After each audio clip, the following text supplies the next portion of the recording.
Alright, awesome. So, first things first, I gotta make a file.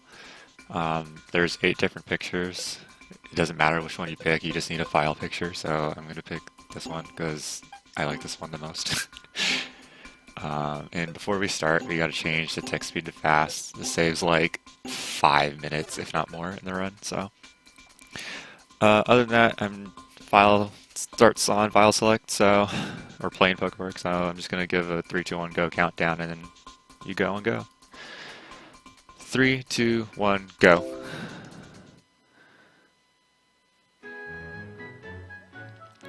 All right. Thank you, sir.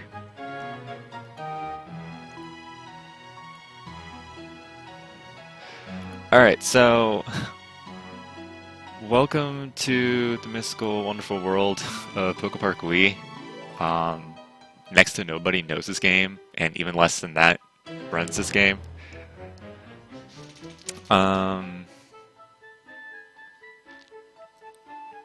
Basically, the story is you're playing with your friends. You play as Pikachu, and you're playing with your friends Charmander, Piplup, and Chikorita, and Mew. And suddenly a tunnel appears, you get bumped in, and you're eventually transported to the Pokepark.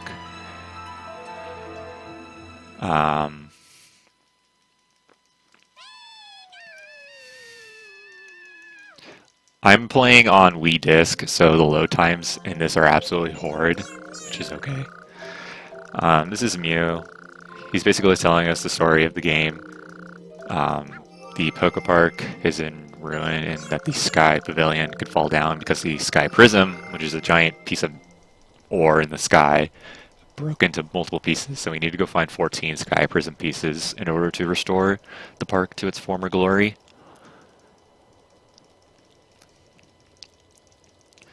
So we awaken to find ourselves with a Chata. Chata is the Pokepark guide.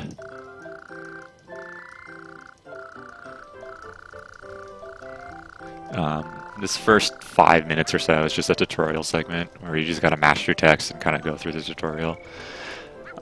You move with the D-pad, but we're only doing that a few times in the game. Most of the time I'm going to be mashing 1, which is dash or quick attack. They refer to it as dash in the game. So that's our main method of movement, it's just dashing really fast. Fast. It's base dash speed for the first half of the game, so it gets a lot faster for the second half. Go over berries now.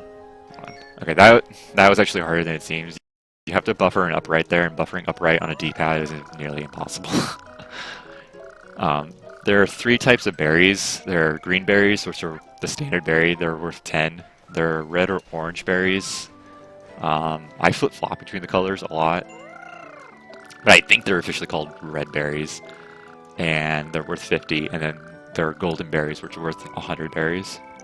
And then there's going to be jumping and other platforming along in the game.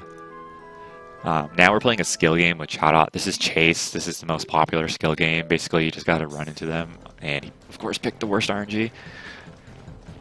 He can either go left or right around the tree. Going right loses about half a second. So, no speed for me today. Skill games are basically the games you play with other Pokemon to make friends. The main thing is playing attractions, which are like just bigger mini games. There are a number of skill games that I'll go over. So Chatot moves on. This is Baneri, who we'll also be meeting again later.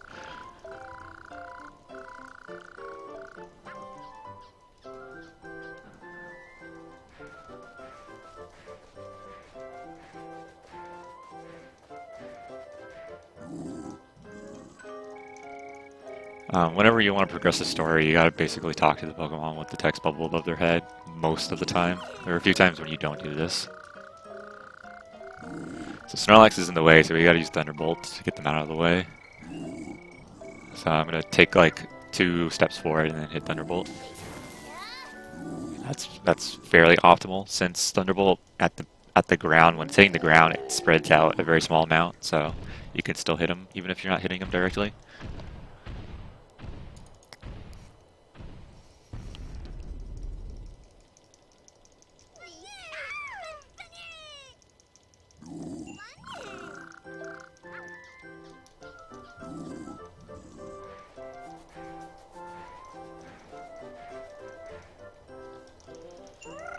So Chatout's going to give us the Pokepark pad, just like your journal or your menu or whatever, where you can save and look at stats and stuff. We only open it 2 times. Once is right here, and then once in later.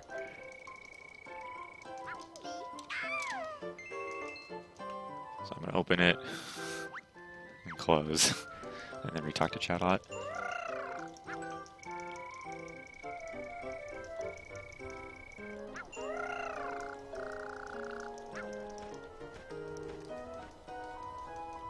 I'm going to hold left here because it's a little bit faster than going straight to the signboard, which you have to get a stupid tutorial for. Alright, now we can actually go into the Pokepark.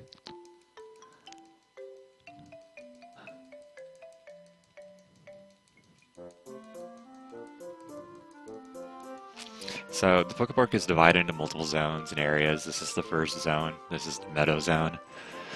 Your basic grassland area.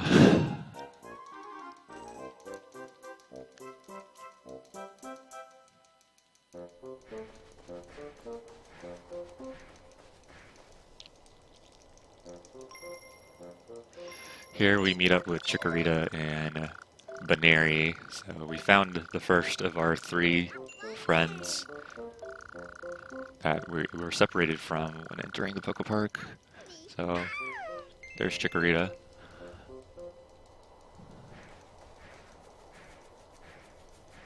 Next we gotta talk to Bulbasaur.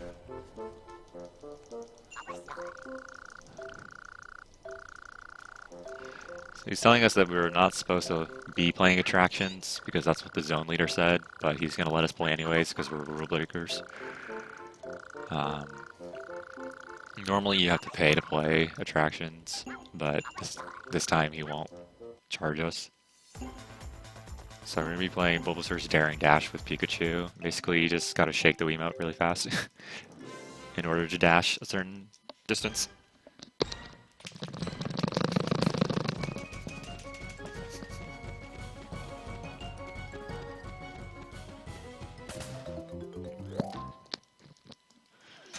That was fairly bad, but whatever.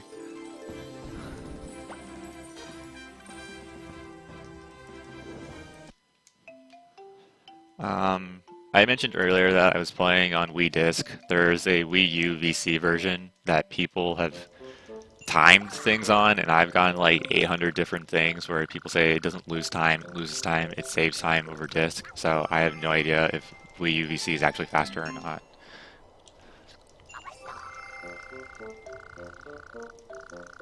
So we got our first Prism piece, and Bulbasaur is now our friend. We have to make friends through this game. You actually have to make a certain amount per checkpoint. There are multiple checkpoints in the game. So we broke the rules, so they're going to take us to Venusaur, the zone leader, but instead of taking us who played the attraction, they're going to take Chikorita, which makes no sense, but okay.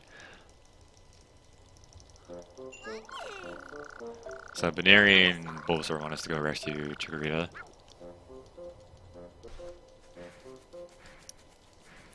So we gotta go talk to Trico now. And he's not gonna let us cross unless Turtwig gets the bonus in Daring Dash. Pokepark Wii, Pikachu's Adventure, encompasses up to Generation 4. This game also has a sequel, surprisingly.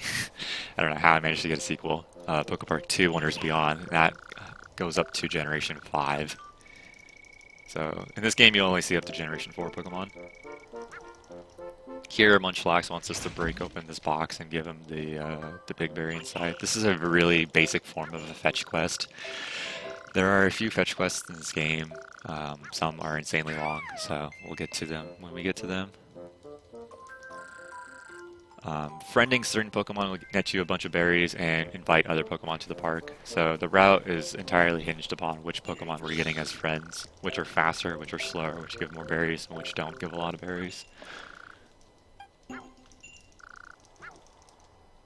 So this is Turtwig. We gotta play chase with him to make him our friend. Basically, if you want to break it down, you just gotta beat up Pokemon and then take their lunch money in order for you to become friends, so...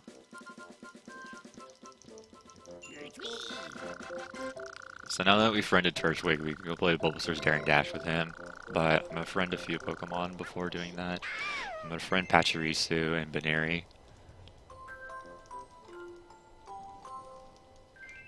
Pokemon can spawn almost anywhere in the zone. There are a few restrictions to that. Take this. Baneri was to my left. That would have been faster. I'm gonna play Chase with Pachirisu, but these guys can spawn almost like anywhere in this general area, which makes it very annoying because you have to react instantly.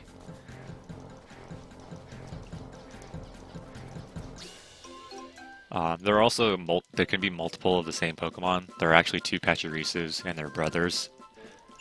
There is a specific amount of lore and info in this game. Baneri. Okay, that wasn't too bad. That could have been a little bit better.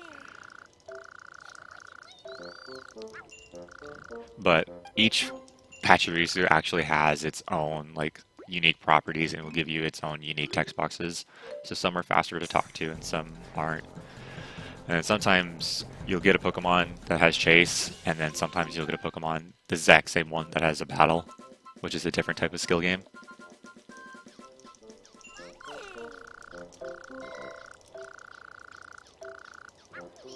So friendly Baneri will unlock Lotad and Shinx into the Pokepark, which we also friend later, so that's why we get Baneri now.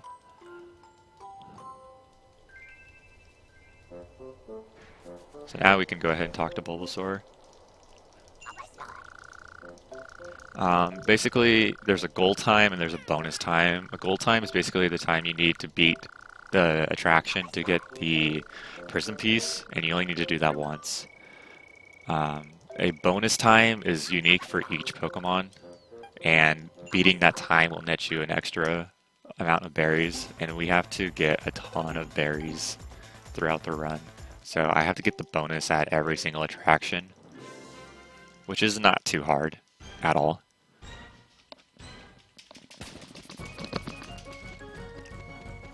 Since this is the second time playing an attraction, I have to menu out, otherwise I'll accidentally restart the game.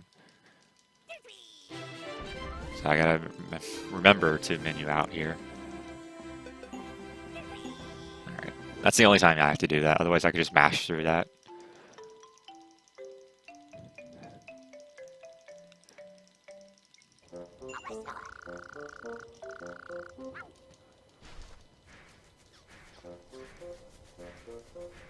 I think this Lotad will work.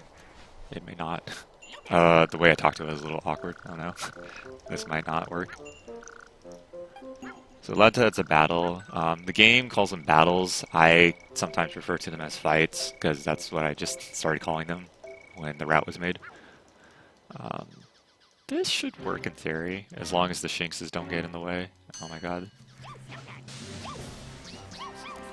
Nice, okay. In the Meta Zone, you can do quick kills, basically ending a fight faster than intended. There are hazards when you're in a fight, such as the river, and you can knock Pokemon into the river, and that'll instantly end the fight. Same for you. If you get knocked, I don't think you can actually get knocked into the river, so it doesn't work on you, but it works on other Pokemon, and that can end a fight a lot faster than intended. But of course, you need the RNG for them to be close enough. So we're going to go past the bridge and run into the tree. This will get us a berry and spawn in Caterpie. Nice momentum swap. There aren't any glitches or skips. The only thing that could be constituted as a glitch is a movement glitch, and that's called momentum swap. Basically, if you jump and then you move a different direction other than the way you're going, when you land, you'll get a bit of extra speed, and then you can also momentum swap backwards. Like Pikachu would do an instant turnaround. Turn. That was bad. I shouldn't have done that. Caterpie is the fastest chase in the game. By the way, you can do that in 1 frame if he's like right on top of you. I'm gonna go for I can't go for Mankey quick kill. I don't know how to do this one. That's really surprising. He never goes this way.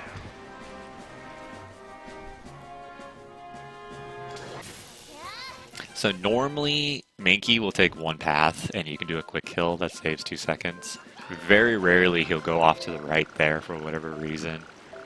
And there is a quick kill setup. It's a lot harder, and I don't know how to do it consistently. Here I'm going to mash, mash, mash. I actually got it. There's a 2-frame or 3-frame window there that you can hit the dash button and you'll go and you'll dash through, and that saves 1 second. So now we're going to go over here and talk to Krogunk.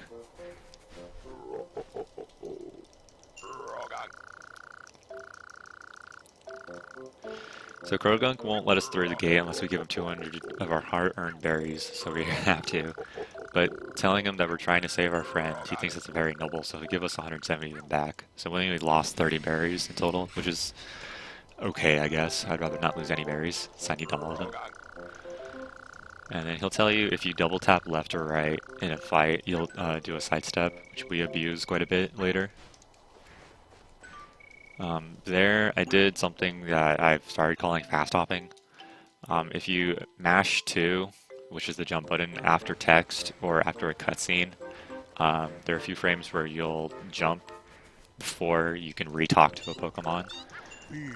So I tend to do that a lot, so I can get around them without re-talking to them or dashing into them by accident. So this is the zone leader of the Meadow Zone, Venusaur, and he tells us that in order to get Chikorita back, we have to defeat Krogunk and Spearow in skill games.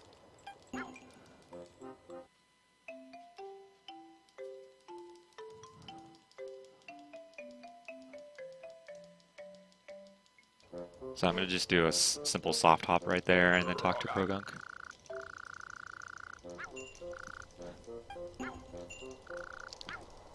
So the main strategy for fights like this is just hit them with dash and then get it right up in their face and then bait them to attack and then just sidestep out of the way and then dash into them when their invincibility frames are done. Certain Pokemon will use running attacks like Double Edge or Takedown. Those you can't stand next to, otherwise you'll get absolutely bodied. But that'll be a thing when they get to that. No, Apom RNG that I want, so ignore that for now. So we're gonna go all the way back over here to go get Trico and Spearow. Where is Trico? Here is Trico. I don't think this is the RNG that'll give me the good pattern. It might, but I don't think it's going to. Nope. Oh, wait, it is! It's legendary! Hit him! Yes! Okay, there's a very specific spot in which Trico will go up towards Spearow's obstacle hop. And sometimes he'll go all the way towards it, but sometimes he'll cut back. And when he cuts back, that's the fastest possible RNG, and you can do the chase in 4 seconds is the fastest that I've done it. And normally his chase can take like up to 12 seconds. So that's very good. So we're going to play Obstacle Hop with Spearow. This is another type of skill game. There are 3 of them in any percent. Basically, you just got to jump around an obstacle course. This is the first one of 3. This is also the easiest. The second one is the middle, and then the third one is the hardest. So, just like that.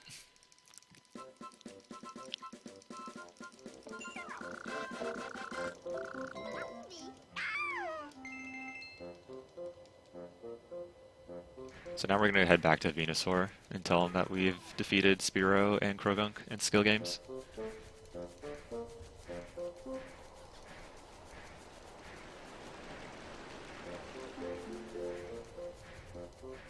Apom is way out there, so I'm not going to bother right now.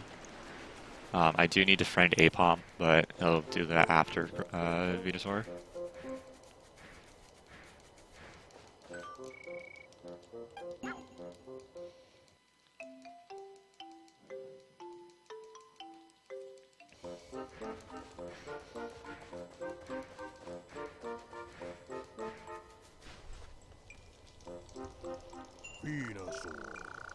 So Venusaur talks the most out of any zone leader. You have to spend like probably like a minute and a half total just mashing through text from him and Chikorita, which is just ridiculous. But he's going over the plot of the story, and it's too dangerous to play games and too dangerous to leave the zone and whatever. And blah, blah, blah, blah, blah. But basically, we're just going to challenge him to his attraction. This is Venusaur's Vine Swing. You're on a rope and you just got to swing a certain distance. For this, we're going to use Krogunk, as that's generally the safest option and the most consistent to use. So we need to get at least 219.76, but try not to go any farther. I'm going to play it safe and go really far, because I just don't want to lose this. Like I just did there. Oh my god. I'm going to cry. I practiced this to make sure this wouldn't happen, and I accidentally hit the B button too fast. That's really bad. That is really unfortunate. So I have to play this attraction again to get the bonus. So I lose like a minute now. Oops. Well, gosh darn it.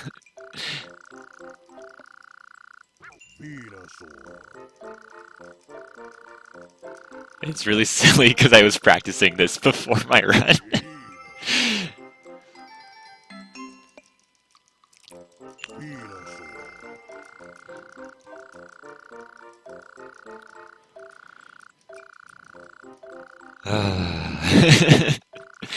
Anyways, defeating the thing, he'll allow us to go through the zones. We need to go make up with his friends that he got in a fight with. I also need to make up an extra 5 berries somewhere.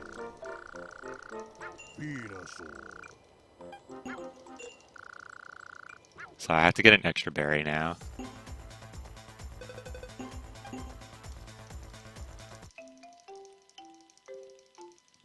Actually, no I don't. This is fine.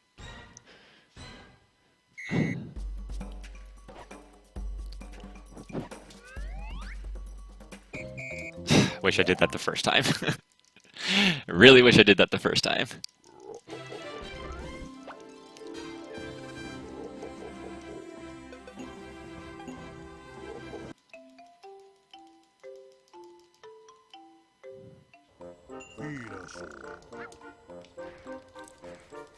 That is insanely unfortunate.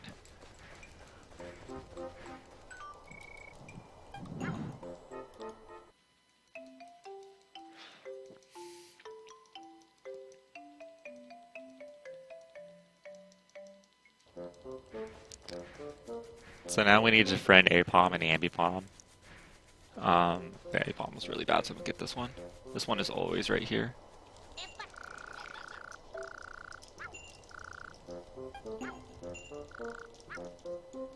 So hope, oh no, here we go.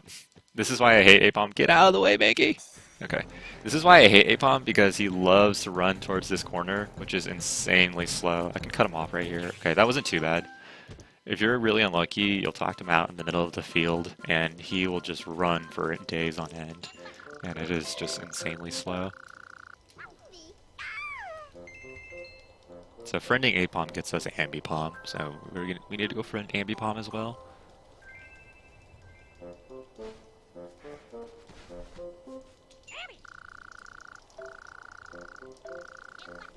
If you're lucky, Ambipom will be standing by the river and you can do a quick kill, but I don't think I'm gonna, yeah, I'm nowhere close to that, so I'm gonna have to do a standard combo strat called, or just the standard combo with 3 HP. You do Thunderbolt and then dash, as Thunderbolt doesn't immediately cause invincibility frames, so you can dash into them for half a bar of HP. So you can do 1.5 instead of just, 1 from just dashing all the time.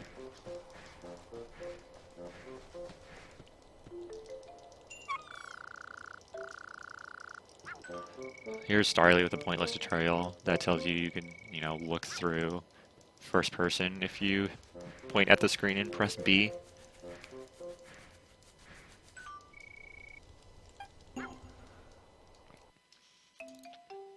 Alright, that was a very unfortunate vine swing. I wish I didn't do that, but alright, no more chokes now. That'd be great. So this is the meeting place, like the central hub of the Pokepark. We'll be coming here quite a few times throughout our journey.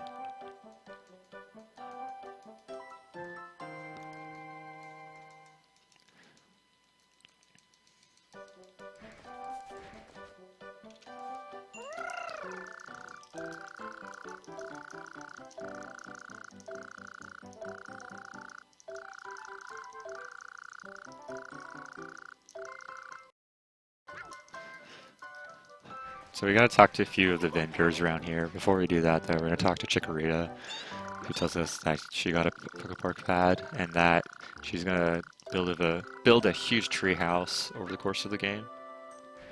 Next up, we're gonna talk to Drifblim here. This is Drifblim stops. Basically fast travel for a certain amount of berries between each zone.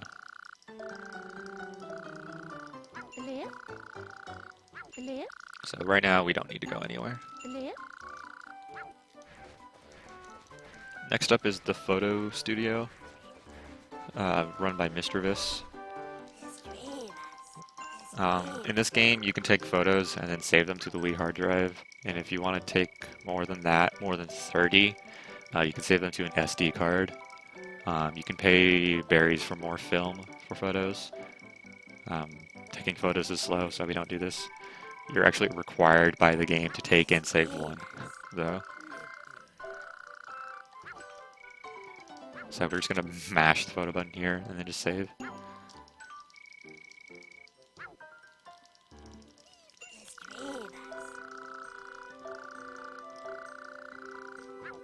And last but not least, Electabuzz. There will be more Pokemon standing near Electabuzz later, and they'll all train you with your skills, power you up. Electabuzz, oh yeah, make the Pokepark great again, by the way. You spend berries for power-ups, and for Electabuzz, he'll power up our Thunderbolt. The first power-up is 350, the second is 1,000, and the last one is 1,500. So it gets very steep. But we're not gonna improve our Thunderbolt ever. The only thing that we improve in any percent is dash.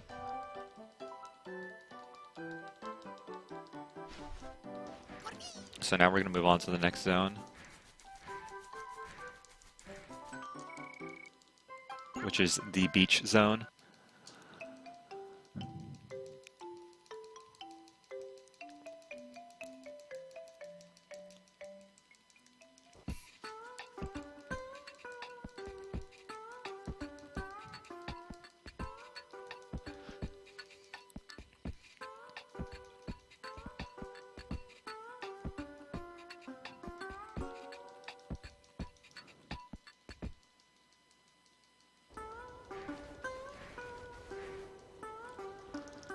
So we're gonna dash forward and talk to Azrael and Slowpoke, who say all the bridges got broke between Gyarados and Feraligatr when they had a fight, and just this shaking, which you're supposed to take as the Sky Pavilion getting ready to fall down on your head, but they don't ever really say that. But it's just like implied.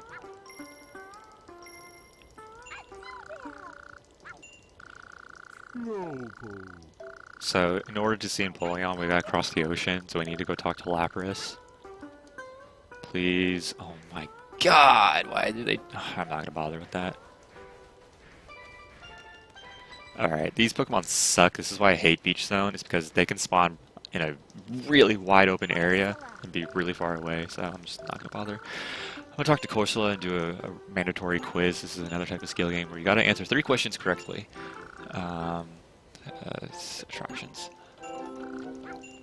There are many types of questions. They will always have the same 3 answers, but the spot of the Corfish. The spot of the answer will always be different. There are 4 quizzes that we gotta do in any percent, and that was one of them. Losing a quiz is really, really, really, really bad, so we gotta make sure we're not doing that. So sometimes I may take an extra second to think about an answer. Especially if it's the 3rd question. If you lose a quiz on the 3rd question, you're guaranteed losing at least a minute, if not more.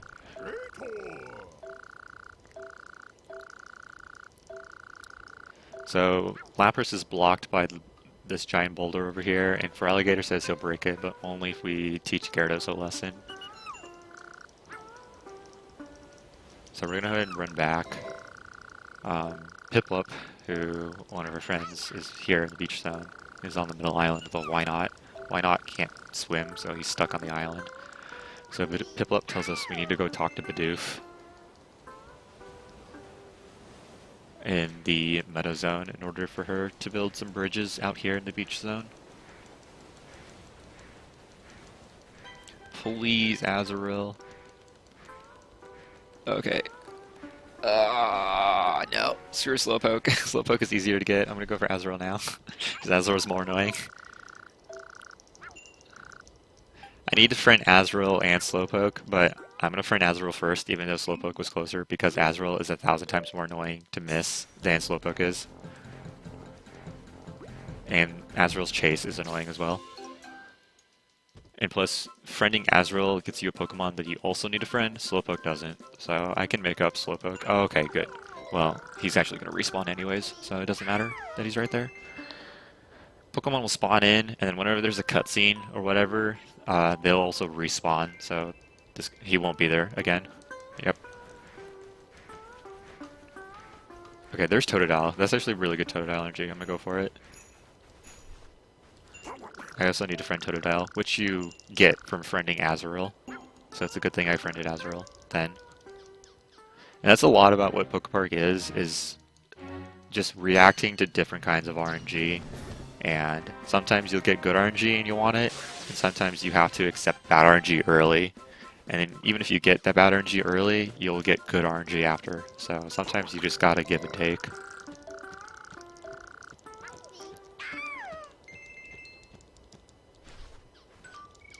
So checking the Drifblim slot will spawn in Drifblim.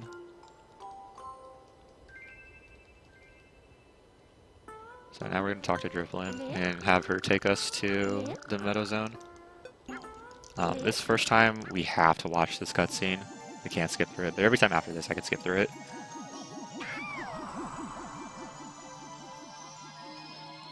Beach Zone also has quick kills. You can knock them into the ocean. They have to be really close to the shoreline though, otherwise it won't work. Like insanely close, which is really annoying. So this starts one of the bigger fetch quests, Bidoof. Bidoof wants 4 pieces of lumber to build a house for herself, her sister, her friend, and her cousin, and her grandmother. So this is the walking speed when you're carrying an item. You can't increase this at all. So walking with items is very slow, and some of the fetch quests get really long because of this.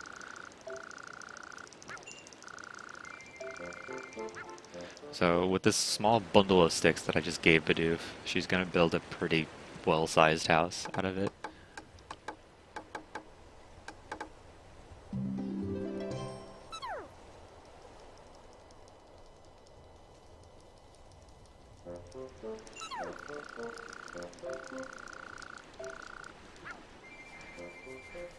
Alright, I'm going to hit this box, and then I'm going to go get Chimchar now, because this is good Chimchar RNG.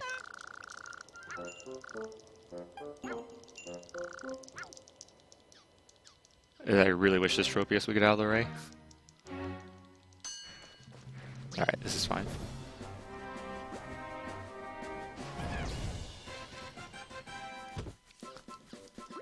I guess I should mention in battles and fights, whatever you want to call it, there are no type advantages. It's either you affect the Pokemon or you don't with Thunderbolt.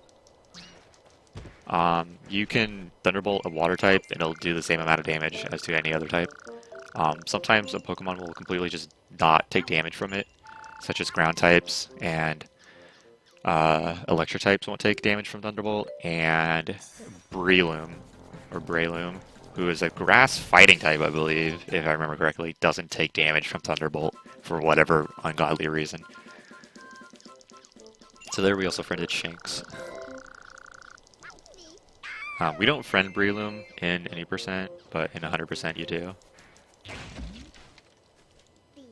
I guess it's worth mentioning that 100% is almost 7.5 hours. And the world record is, like, I think my world record is 7:24 or something. I don't remember what it is, but it's really long, and it's a bad category that needs to be rerouted severely.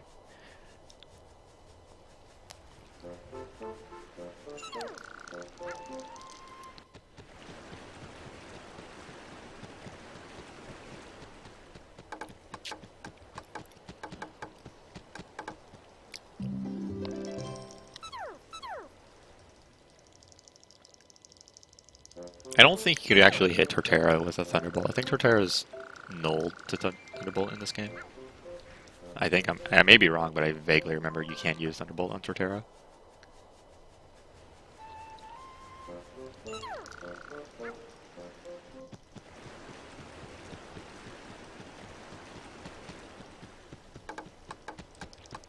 Nothing is super effective. It's either you hurt them or you don't, which is really annoying.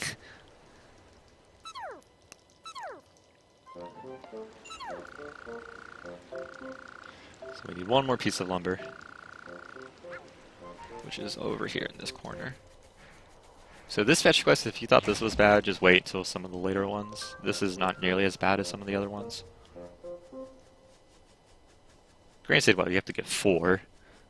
This is still not the worst one.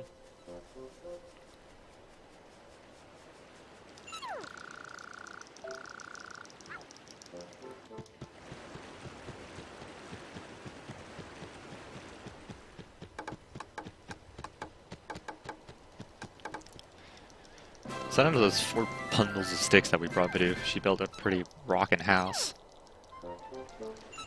So for our troubles, she'll give us 100 berries and be our friend. So yes, we do friend Bidoof in this game. Shoutouts to Bidoof. And then we'll spawn in Beeburl. Gotta re-talk to Bidoof to have her send someone to the beach zone. If you don't do this, you lose minutes. So remember to talk to her. And now I need to friend Beeburl, who's way over here, which is pretty awful RNG.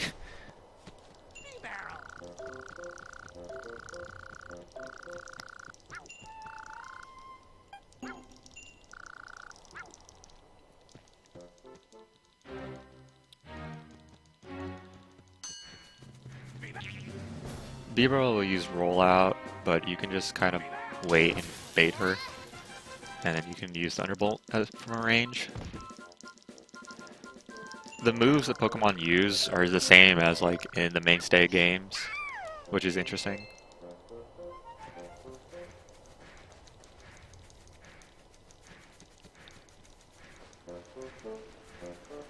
So now that we've done that, we're going to go ahead and go back to the beach zone.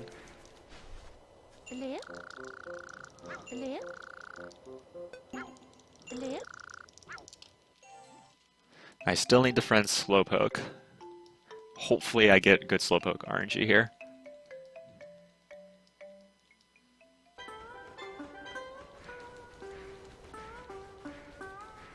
I can work with this. Normally I would go for that box over there, but I'm just gonna get Slowpoke now and then get the box.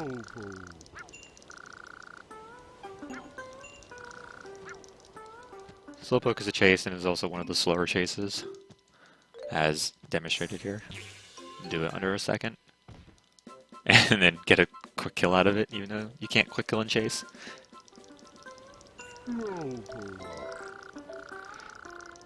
But yeah, getting Slowpoke will spawn in Mudkip. Shoutouts to Mudkip. Mudkip plays hide and seek. Hide and seek is a skill game that we don't see in any percent whatsoever, because it's really slow. Nice frame, perfect jump. And generally, we don't get a lot of berries from Pokemon that play hide and seek, so we're going to bring this pile of lumber over to Bidoof now, so she can build a bridge. However, Sharpedo and Nirvana say we can't, because Gyarados doesn't say it's okay, even though Gyarados is not the zone leader, and Poleon is. So Gyarados apparently is the new keeper of the zones, so they're not going to let us build bridges. Sharpedo says we can fly there even if we can't swim, so we gotta go beat a flying attraction now in order to cross or build a bridge. I still need Starly. Good Totodile RNG that I don't need anymore.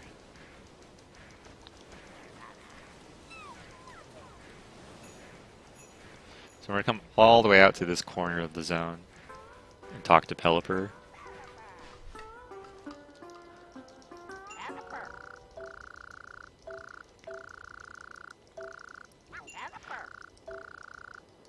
So this is Pelipper's Circle Circuit.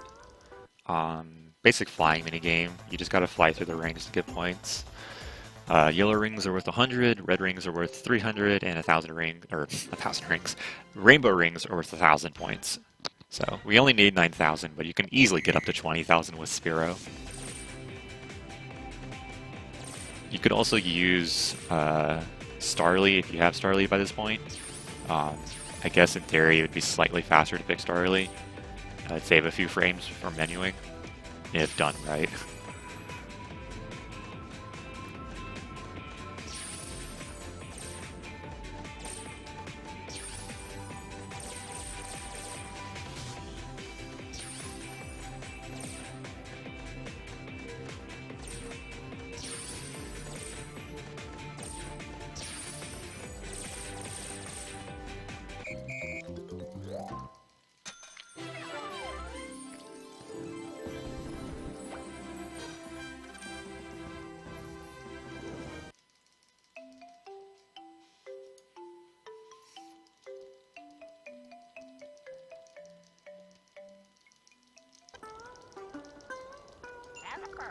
So we get yet another prism piece from this attraction.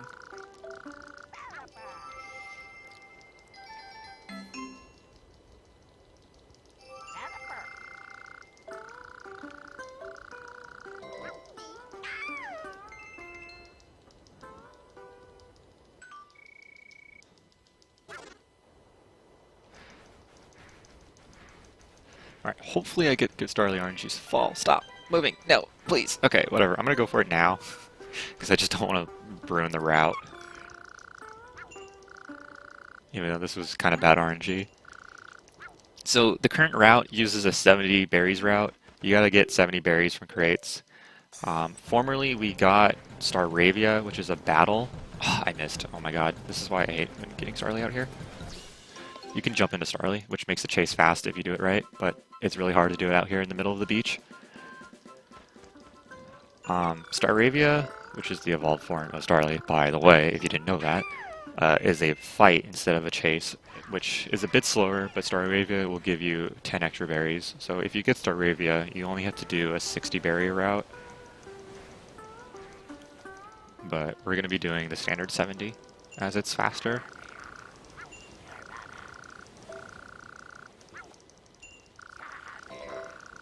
So we'll friend Carvana and Sharpedo, and they'll allow us to build a bridge. So with that little bundle of 6 I gave Bidoof, she's gonna build a pretty freaking magnificent bridge, complete with flower adornments and everything.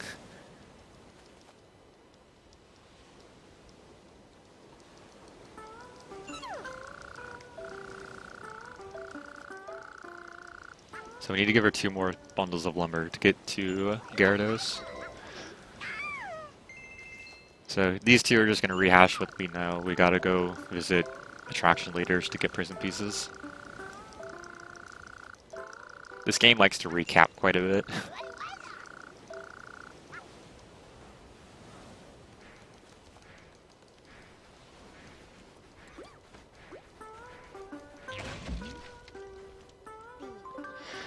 Picking up items can be really difficult.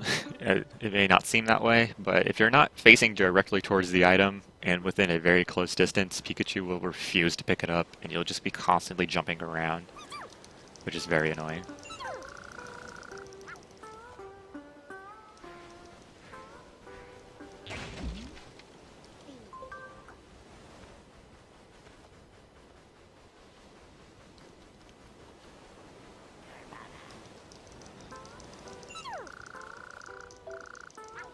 Alright, so with those 2 bundles of sticks, Bidoof is going to build 2 frickin' bridges.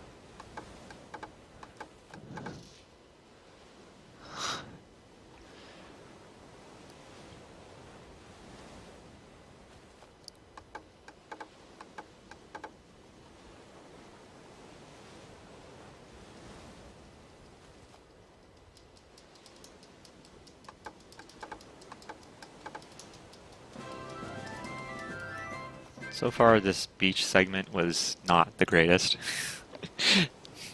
Losing quite a bit of time overall, in just terms of RNG. But It happens. So now we can finally go talk to Gyarados. He was all the way over here on the last island.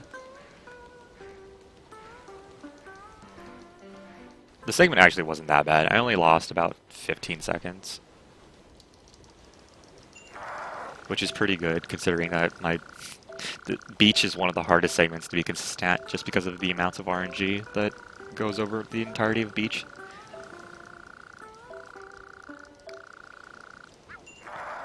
So this is one of the checkpoints. You have to have 25 friends in order to play this attraction, which we have over. So now we're going to play Gyarados' Aqua Dash with B-Barrel, as B-Barrel is our fastest option that we have right now. Also, shout out to Tiny Gyarados on the right.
Alright, so now he'll finally consider dropping the whole wanting the beach zone act, and we can tell for Alligator that. So now we can progress on to the next zone and meet up with Empoleon.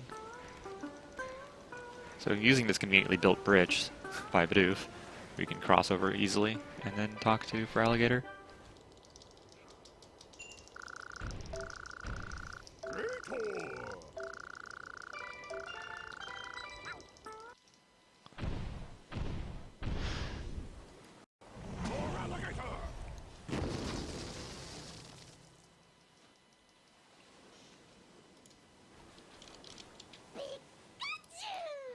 And we're also going to friend for Alligator while we are at it.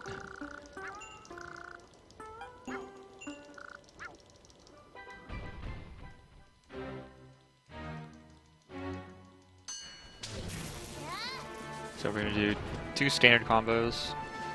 Sidestep out of the way of Hydro Pump. And then we're going to sidestep do Thunderbolt. It saves a few frames to do Thunderbolt here instead of Dash, because it's at the very edge of Thunderbolt. With base Dash that we have right now, you just lose a few frames if you went for that option instead of Thunderbolt.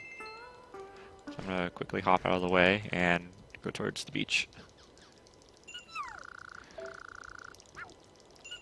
So Piplup will join us over here, and we'll find a broken down balloon that needs to be used. One of my favorite lines comes from here, from Piplup right here. Right here. I need somebody to help me carry it. Someone sturdy. It's like, was that not detail needed? You just could have said someone needed to help you carry it. So let's talk to Lapras, and she will take us to the Iceberg Zone.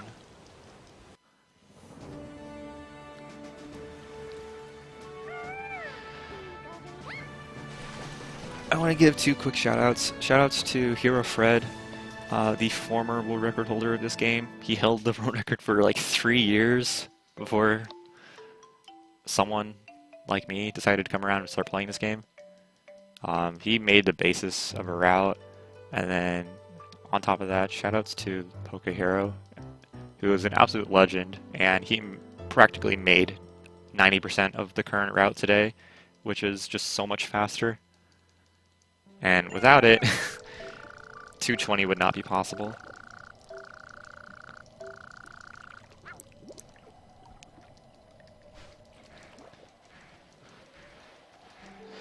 So, in order to meet Empoleon, we gotta run up all the way up this slope.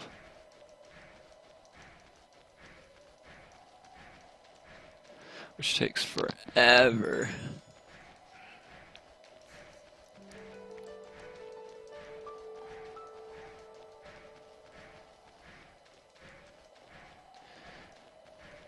But we can't meet in Pollyon because he's frozen himself behind a gate. Piloswine tells us that Mamoswine can open it, but he's frozen on the other side of the lake on the right side of this path. So we need to go down there and see where is Mamoswine.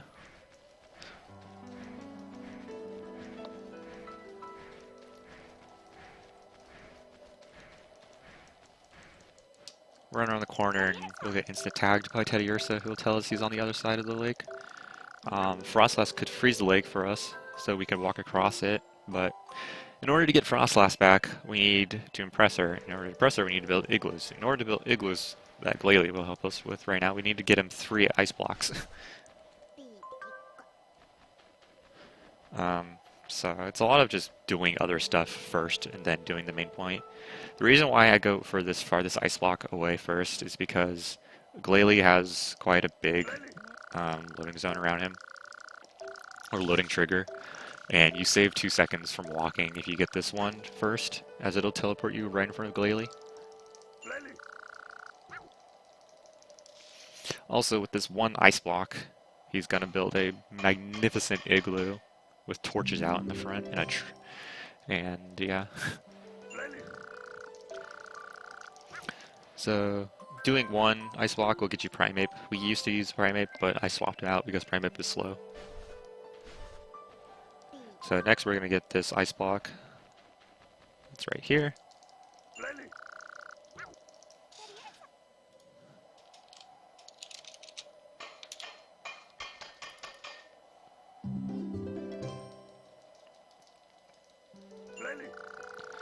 Which will spawn in Ursaring. And then we need to get the last ice block. No, get out of the way. Okay. That's the problem. Pokemon can just spine right on top of you if you're unlucky like that, and you'll just run into them. So dodging them can be a bit of a hassle sometimes.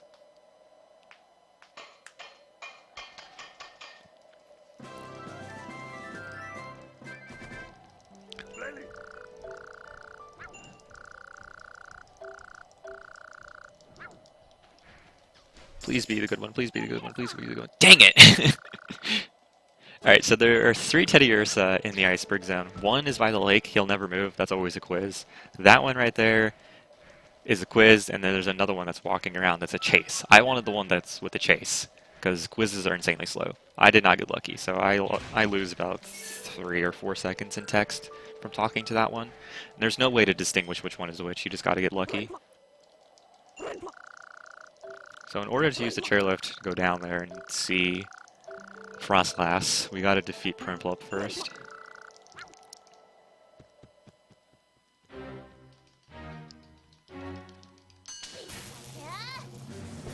So standard combos.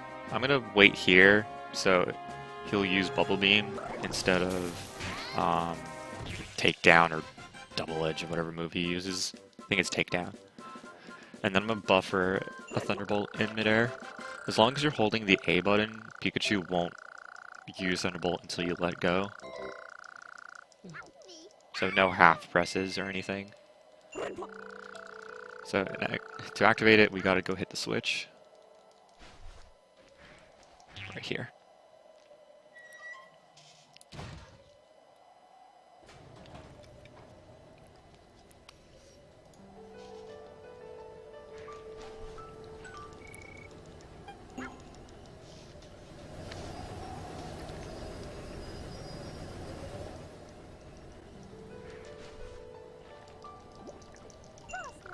So here's Frostlass.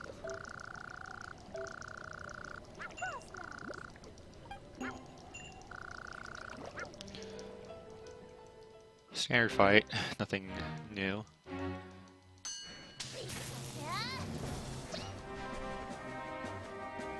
Frostlass will use Blizzard, just sidestep out of the way, do the same combo.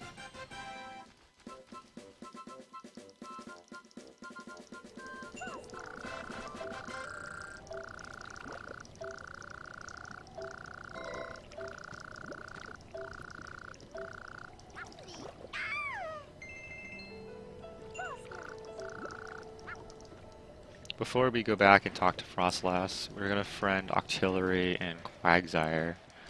I'm gonna do Octillery first, since he's right here. Octillery is a battle. It's just standard. He'll use his signature move, Octazooka, which just, again, easily sidestep out of the way and dodge.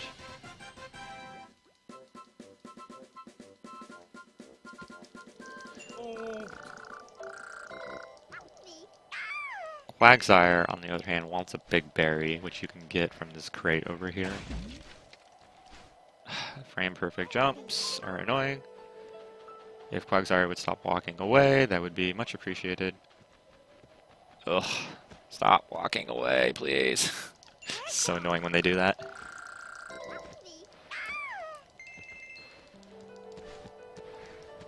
And then we get to take the chairlift back up. I gotta be very careful here. I'm actually gonna focus for a second and explain it after. Okay, if I don't hold left there immediately after dashing, I'm gonna run into a cutscene that loses like 12 seconds or whatever, so I really want to avoid that. And the trigger for that cutscene is fairly big, so avoiding that is preferred. These Teddy Ursus both kind of suck, but I'm gonna go for them now, I guess. Alright, I got the good one now. This is the one I want.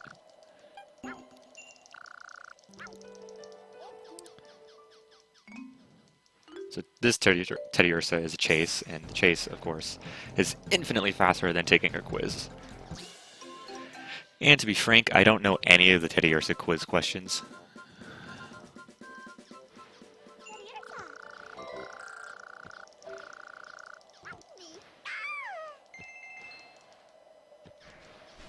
So now we're going to talk to Frostlass, who will freeze the lake for us.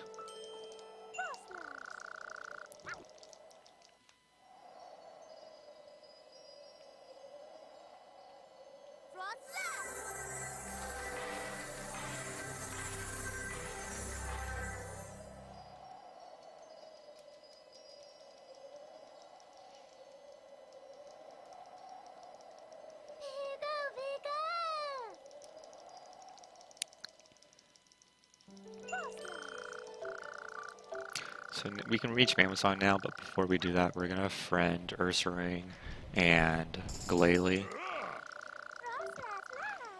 I'm gonna use the same jump buffer bolt strat thing on Ursaring because it saves a small amount of time, like a second or a second and a half if done correctly.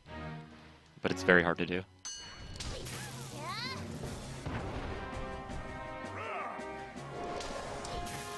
There we go.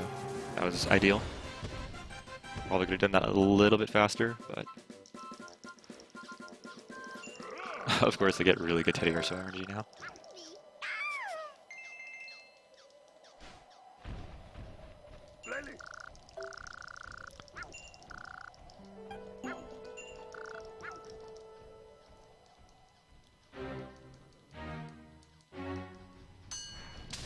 As you saw there, other Pokemon aren't just, walking around aimlessly.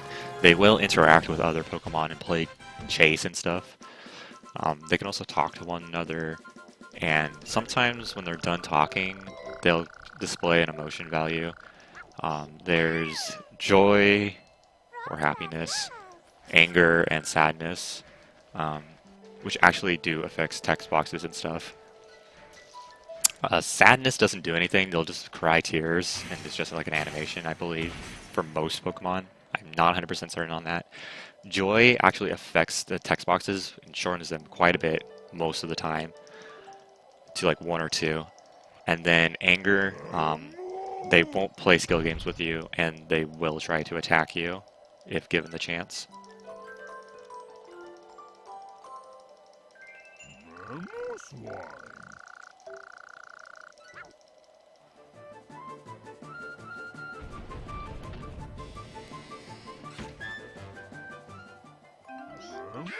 So here we've revived Mamoswine, and he's opened the gate for us.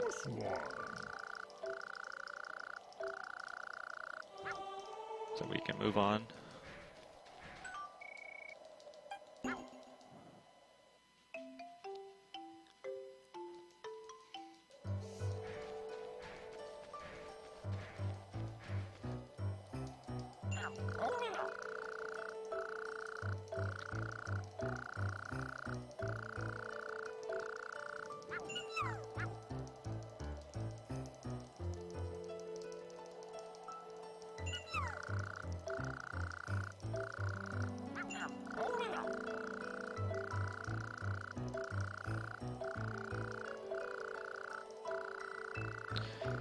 Blah, blah, blah, blah, blah, talking. Okay, let us play your attraction, please.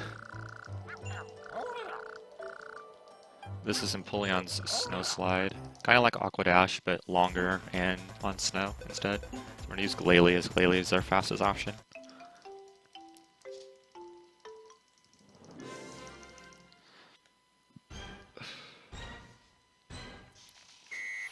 Drifting in this game is a little awkward, so I gotta focus just a tad bit and make sure I hit all the speed boosts.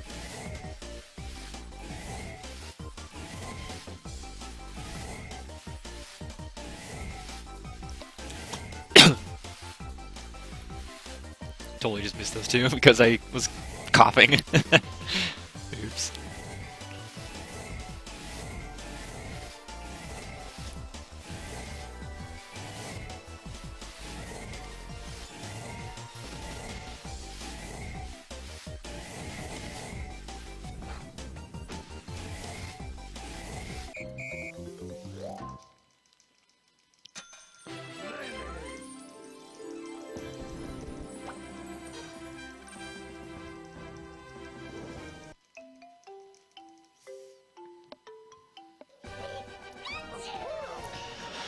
And as always, with zone leaders, except for one of them, you get this stupidly long 10-second animation. That is just a waste of time for dancing.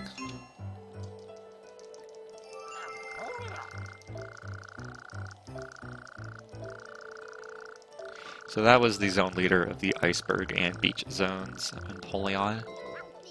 And he now agrees with Venusaur that he wants to rekindle his friendship with his other zone leader friends.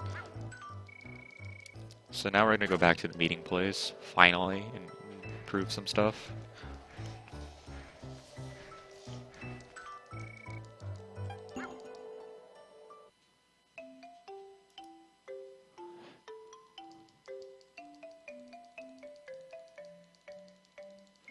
Before that, I'm going to friend Piloswine. Piloswine is part ground type, so I can't use Thunderbolt on him, but I'm going to abuse an out-of-bounds mechanic during fights that you get. I'm going to go past this gate, and normally this gate is just a loading zone for Empoleon, but during fights you can go through it, but other Pokemon can't, so they'll just stop. And when you're outside, they don't know what to do, so you can just kind of bait them in running around and not attacking, which makes the Piloswine fight go a lot faster.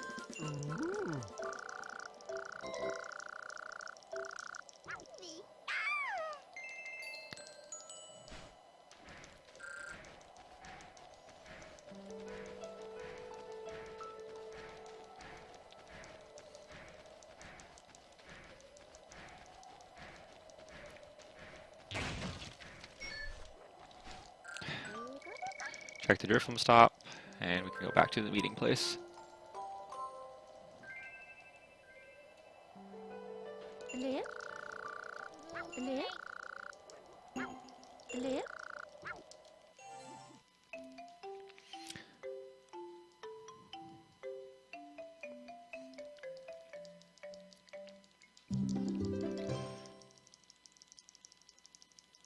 So as I mentioned earlier, there are Pokemon here that'll help us improve our stats and skills. Electabuzz will upgrade your Thunderbolt. Ponyta will upgrade your Dash. Dash is the only thing that we upgrade in 90%. Bibarel will upgrade our HP, and Primeape over there will upgrade your, will teach you and upgrade your Iron Tail. And it's funny because when you talk to Primeape for the first time, he'll tell you that he can teach us Iron Tail, and he learned it without a tail. So, do we know what that means? No, we don't know what that means. So we're gonna get the first and second upgrades from Ponyta, which is 1350 in total. So that's a lot. That's pretty much all of our berries that we've earned throughout the course of the run.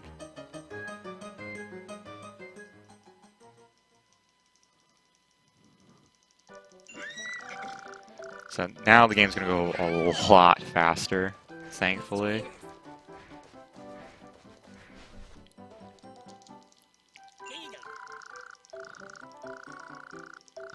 So I talked to Cranidos, who's the gatekeeper out here for the cavern zone.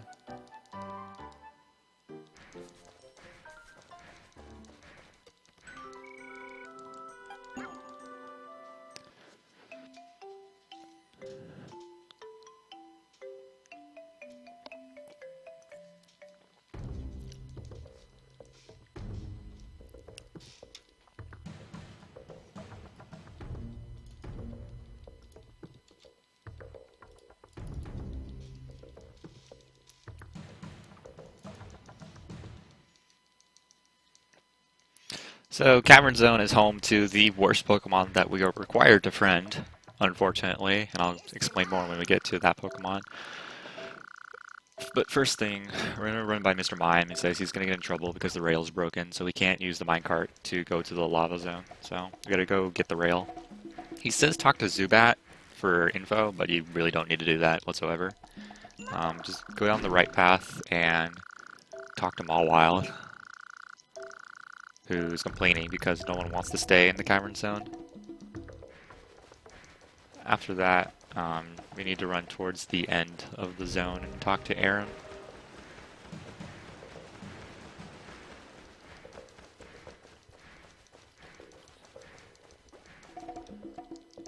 Who wants a piece of iron ore, which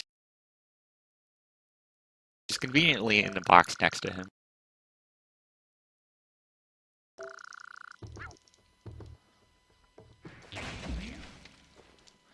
And if I'm lucky, which I am, this is relatively good Aaron RNG, he won't be super far away.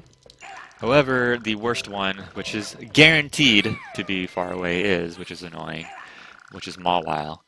Mawile can be pretty much anywhere in this strip right here, but 99.99% of the time, guaranteed, she will not be anywhere remotely close to you. She'll always be down somewhere out here, or in the corner over there, on the rail tracks.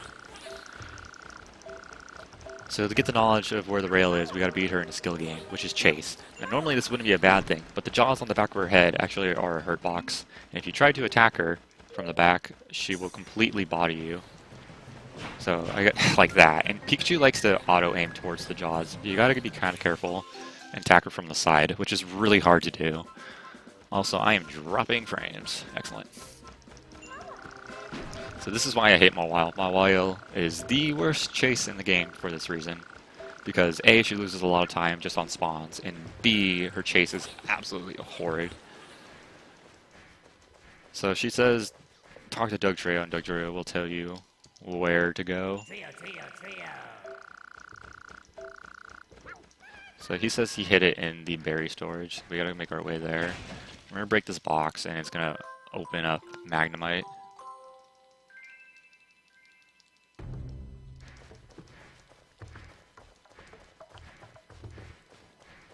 Wow, this is pretty bad RNG. I'm gonna talk to Magnemite first, as you'll be a friend for it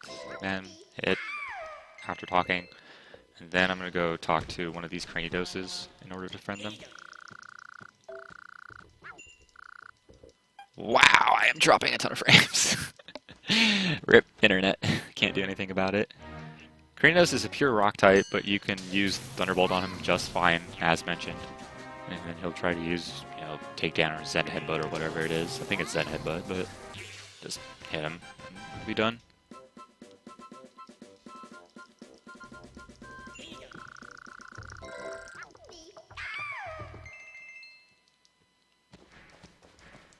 So now we can go talk to Marowak in the berry storage.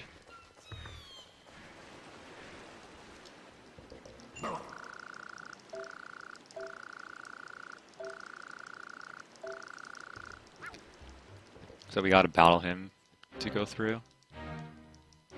Marowak is part ground type, so you can't use Thunderbolt. Here, luckily I got the right path. This is faster. I'm gonna bait him into trying using Double Edge. He'll hit the box, which will stop his attack animation, and I can just hit him again. If you're farther away, he'll use Bone Meringue on you.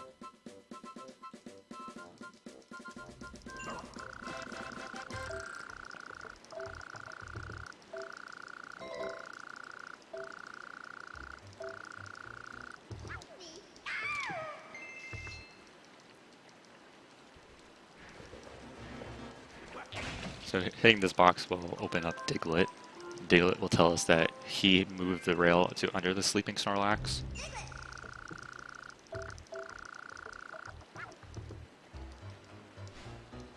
So we're going to get this berry, and then we're going to break open this box right here to get a big berry, as we need big berries to entice Snorlax to move his lazy butt around.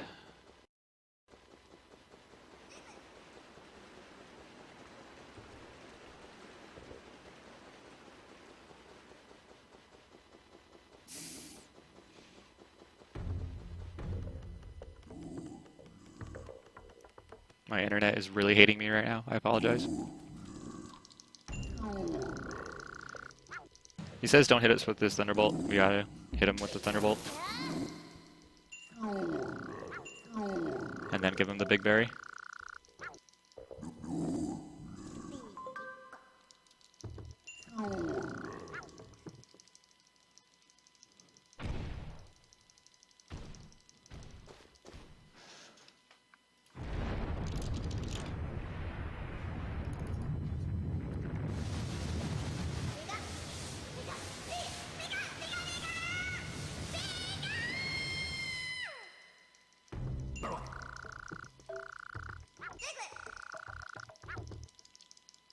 So this gets the hot spring back up and the rail. The hot spring was formerly dried up, so that's why Pokemon left, because there's no reason to come to the Cavern Zone without the hot spring.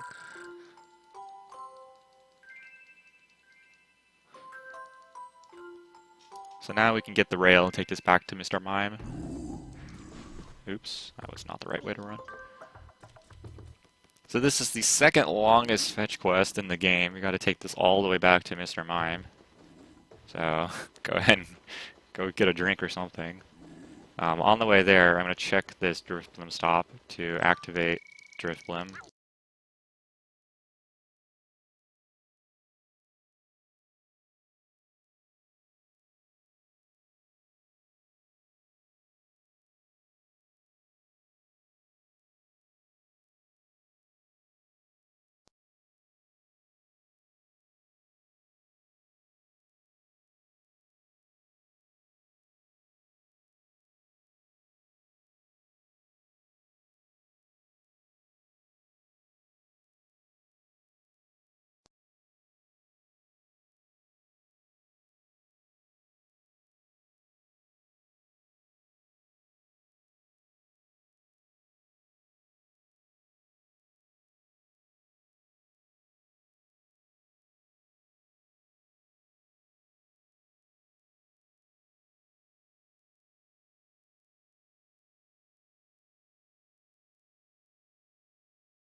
What is this RNG? Okay. Rip my frames, I apologize. I can't do anything about my shitty internet. I unfortunately live out in the sticks, and there's like no good internet out here. So sometimes I just fucking drop frames everywhere, like spaghetti.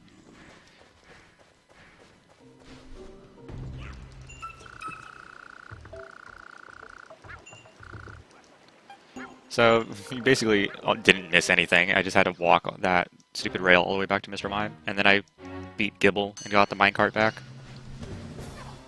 Now I need to. I went and friended Driftblim just by talking to them, because after repeated usage, they'll become your friend and they'll lower the costs. So we're not gonna fly anywhere. And then I just friended Torchic, and then I'm gonna go in here and friend Diglett.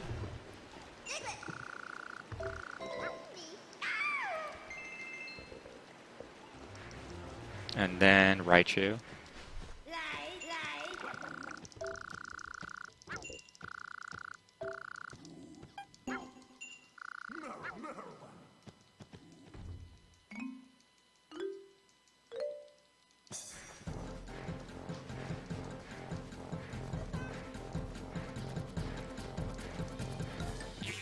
That was a pretty bad Raichu chase.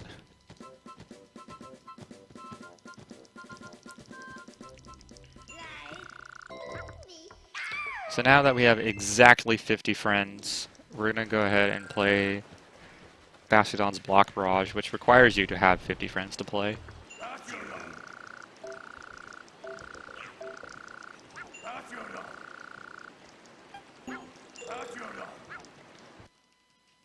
We're going to play this with Pikachu.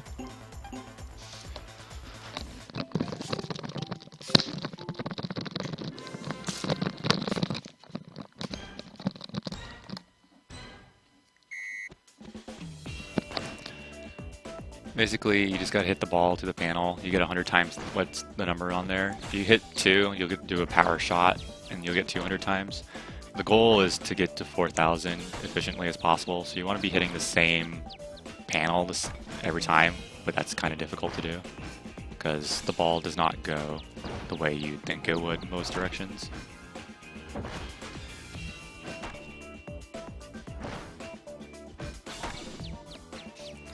So once you get over 4,000, you just need to get rid of your other 2 lives. Sometimes the Dugtrios will spawn in a way that's better, like this. Oh, okay, now that worked. And it'll stop the ball faster.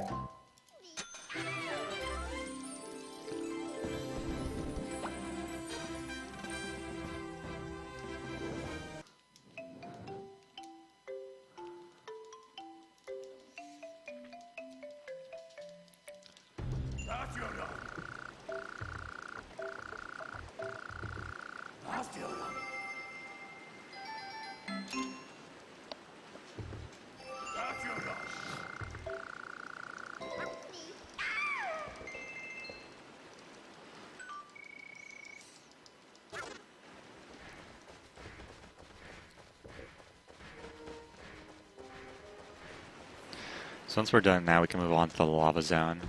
We're going to quickly talk to Dugtrio though, and friend him.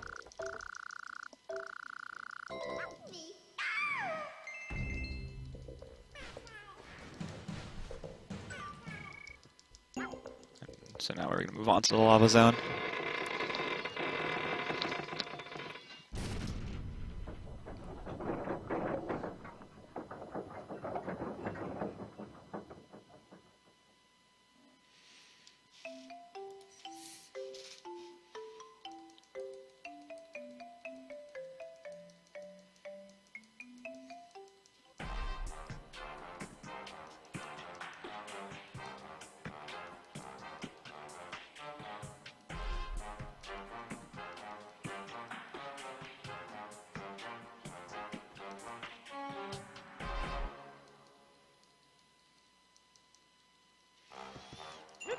So first off, we're going to be talking to him on top here. This is the lava zone, by the way, which should be named the magma zone. We can't use the drill since it's overheated, so we need to go check on Camerup's furnace first. Fun fact, lava inside of a mountain or a volcano is considered magma. So this is incorrectly named the lava zone.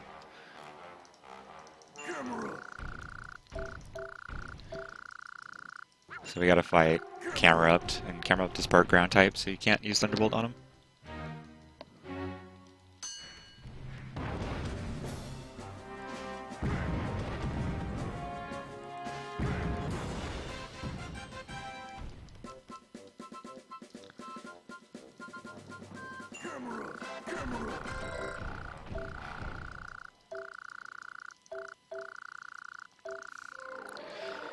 So basically the furnace, you can use it to make shapes from iron ores and gold nuggets, which you get from the drill.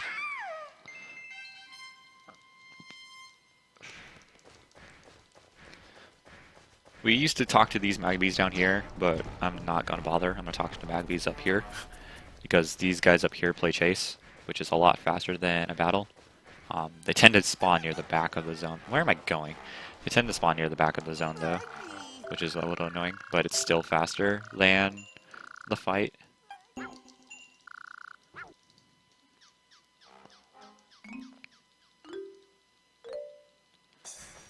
By a lot.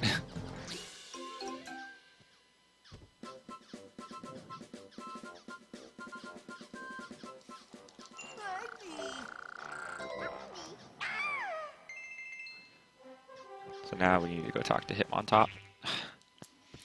I did not mean to do that.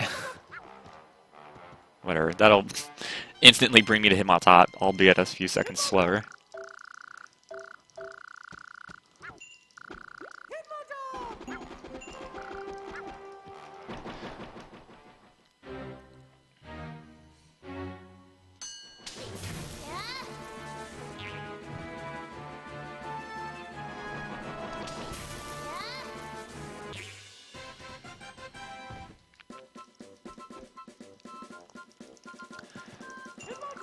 So now that we've defeated Hitmontop, we can use the drill to dig for ores and stuff. I need 2 pieces of iron ore. Hopefully that's all I get. There is a possibility of getting a gold nugget, which I really, really, really don't want. I'm praying, and okay. 1 for 2 so far. The chances of getting a gold nugget are something like 1 in 5 or whatever, but they're absolutely useless to you in any percent. It's just a giant waste of time. You lose about 23 seconds per gold nugget that you get.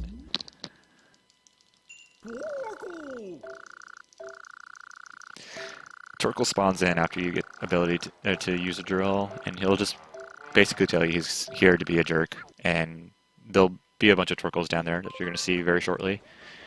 They are there just to get in the way.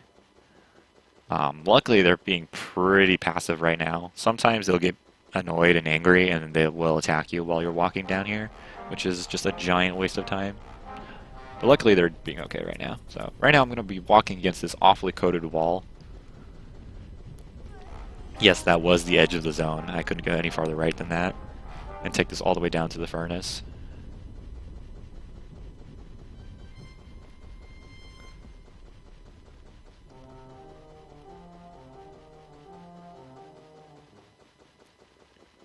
With this iron ore, I'm going to make a straight shape, which will turn it into an iron bar, or an iron lever. I think it's iron bar. Yeah, they call it an iron bar.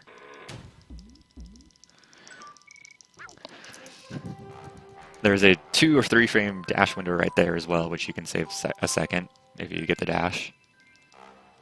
I'm going to come over here and check the switch, and it's going to tell me that there's a switch with a broken lever. I'm going to come over here, grab my iron bar, put it inside the lever, which fixes the switch, and then I'm going to activate the switch to turn off the firewall. Which is a very annoying sequence of events, but...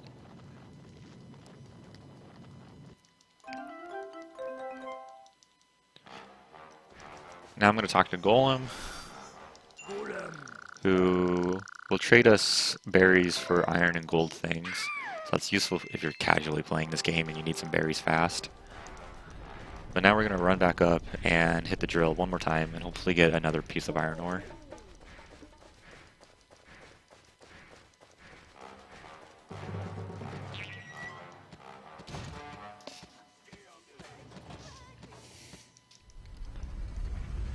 Iron ore, iron ore, iron ore, iron ore, iron ore, iron ore, iron ore, iron ore. Oh no, dude. Gold nugget, please.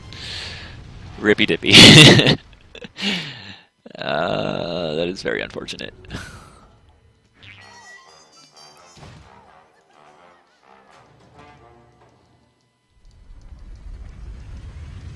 Alright, please no 2 in a row. Thank you. The most I've ever gotten here is 3 gold nuggets in a row, which was very painful. So that lost me about 20-something seconds, as I mentioned.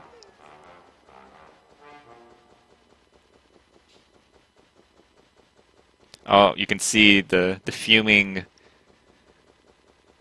Torkoals down there. I'm probably going to get bodied here.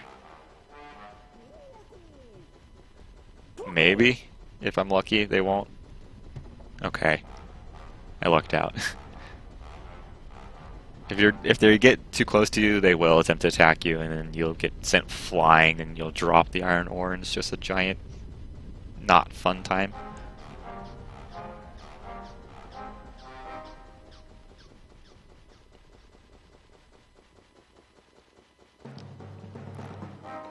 We're going to turn this iron ore into a round shape, which will make an iron top, which we need to play the next attraction.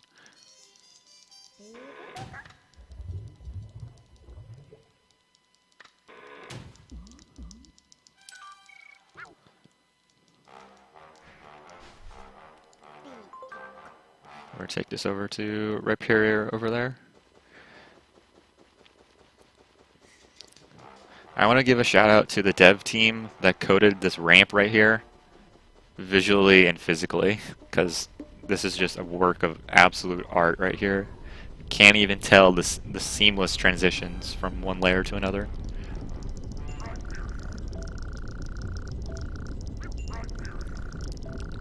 This is Rhyperior's bumper burn. Basically Beyblade. You gotta knock the other opponents out of the ring while staying in. The more Pokemon you knock out consecutively, the higher your multiplier goes, but when you get knocked out, it gets reset. And motion controls suck, so.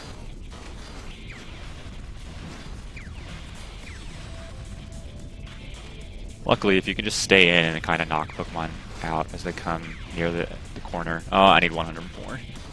Alright, these little orbs are... Oh no. Oh no, no, no, no. Please, no. Fail. Alright, there we go. Very scary. This game can be really scary sometimes. They'll get you a power-up. Pikachu's power-up is just a vortex of spittingness. You won't get any knockback, and Pokemon that spawn in on top of you will be flung away.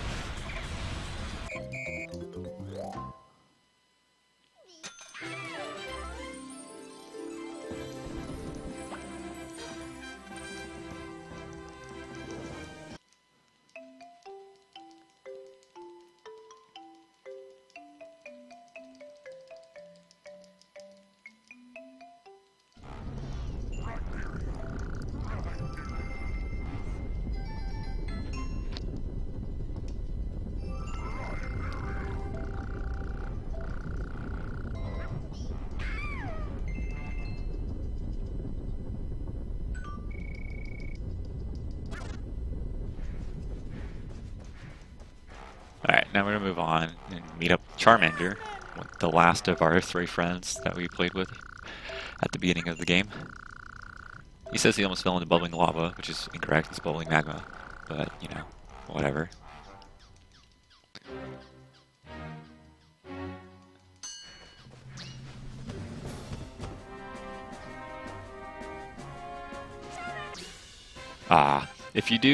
If almost frame perfect sidestep and dash there, you can knock out Charmander as soon as the invincibility frames are done, and you'll get him before he even breathes any fire for his attack. And it's just an indicator that you're going fast, as intended. Here's the second of 4 quizzes. This is the only one that you can't menu yes or no, which is weird, but this is Metatite.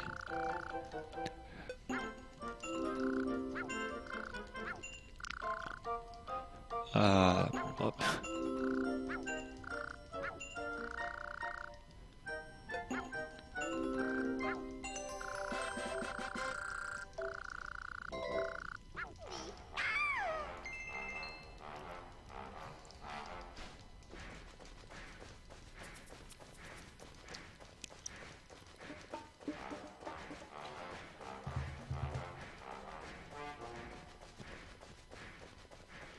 So we're gonna open these crates and get these berries, and then we're gonna come back and talk to Ponyta and friend her, who wants to play chase. This is the second worst chase in the game, in my opinion. Oh, she picked the wrong way to go. This is the second worst, in my opinion, because she runs pretty fast. She'll leave ember trails, and you can't move the camera in the middle of a chase or battle, and then there are other Pokemon that can get in the way. So getting near her without getting bodied is really hard sometimes, and that was a pretty bad chase.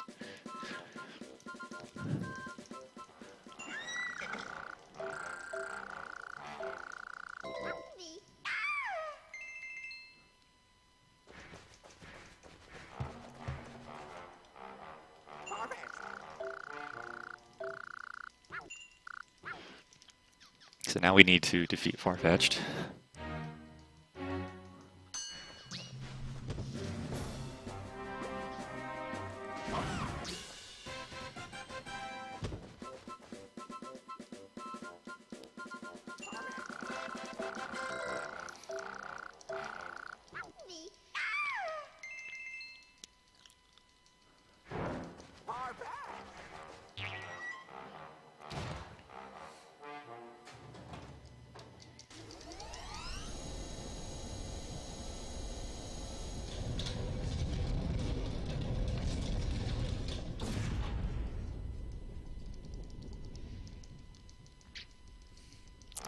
Yeah. Go past the drawbridge and talk to Macargo. Macargo will tell you that you have to have completed Bastion's Block Barrage and Riparior's Bumper Burn in order to face Blaziken. But you have to beat all the attractions at least once anyways, so in order to beat the game so yeah.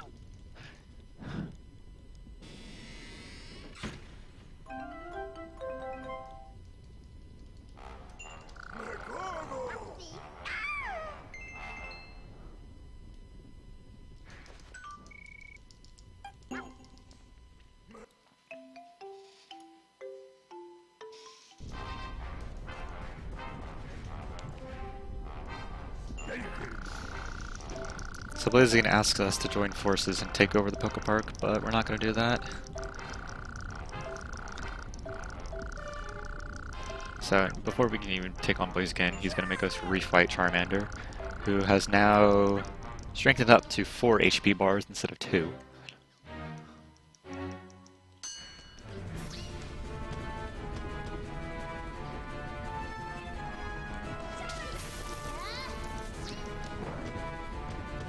And we're just going to take him down swiftly.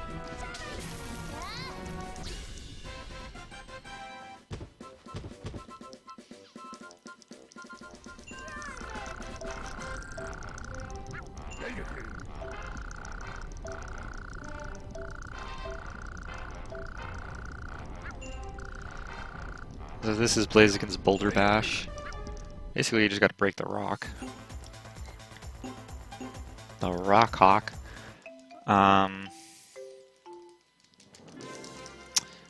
They'll be throwing boulders at you. You can either damage the boulder or completely smash it or get bodied. You want to smash it to get 300 points. The more you break consecutively, the higher your multiplier goes. You gotta sweet spot it though, otherwise you'll just damage it, which can be bad. Because you want to get in a good rhythm. Though they will throw change-ups and fastballs to make it harder to get that perfect rhythm going.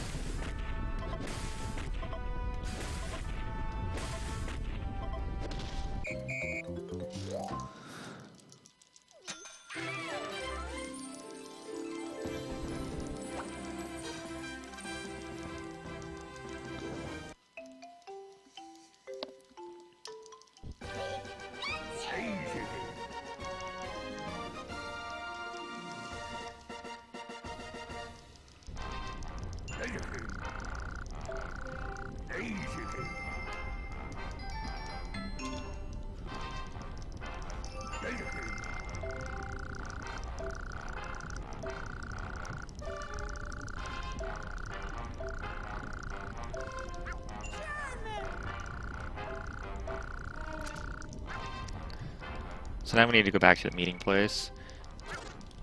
This is the only other time that I'm going to use the Pokepark pad. We're going to do a save plus quit strat now. This was formerly not allowed, but upon the switch that says, hey, we can do S plus Q now, we can do the strat, and this saves about 6 seconds.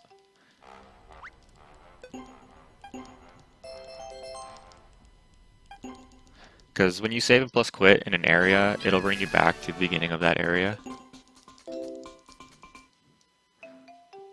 So this saves about 6 seconds in walking.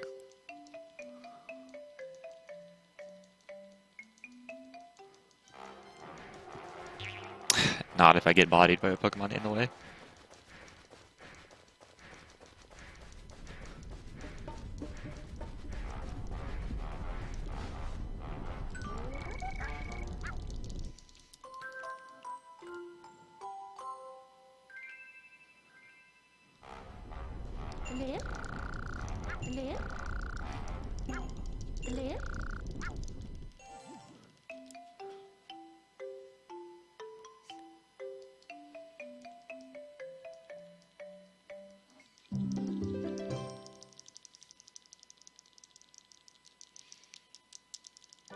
So all 4 of us have back together again. Piplup, he said he's been fixing the balloon and he's going to inflate it right now, and it looks like it's working pretty well. Until he notices that there's a giant gaping hole in the side.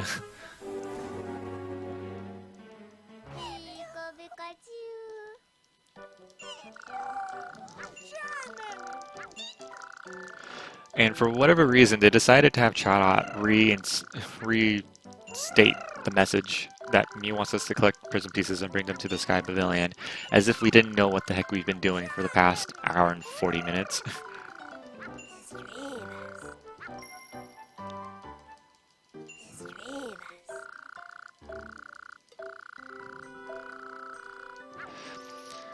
Mr. Revius tells us that we can find Miss Magius. He will know more about the Sky Pavilion in the Haunted Zone. So if we friend Ponyta in the Lava Zone, if you talk to Ponyta out here, they'll teach you an extra move for free of charge called Double Dash, Mario Kart Double Dash. This is pretty much the movement we're going to be using for the Haunted Zone. It's very hard, and I didn't jump.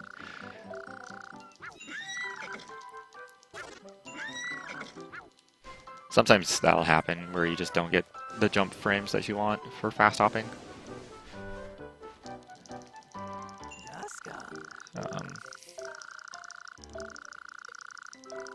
Yeah, Double Dash is faster than the second tier dash, but slower than third, but we don't have enough to get third, so we're gonna have to settle with Double Dash for the entirety of Haunted Zone, which is very annoying because Haunted Zone is full of tough corners and slopes.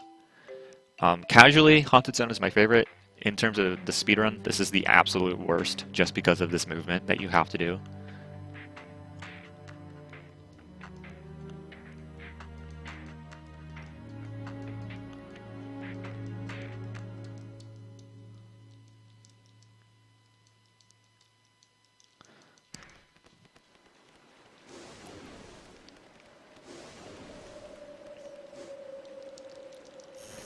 So the doors will auto-magically open. But before we can go inside the haunted house, we gotta come out here and talk to Tangrowth and play his attraction, which is Tangrowth's Swing Along, which is kind of like Vine Swing, but there's just multiple swings now. And for this, we're gonna be playing with Raichu, as that's our best option that we have currently. So you notice the goal is 40 and the bonus is 28. I'm going to absolutely shatter that.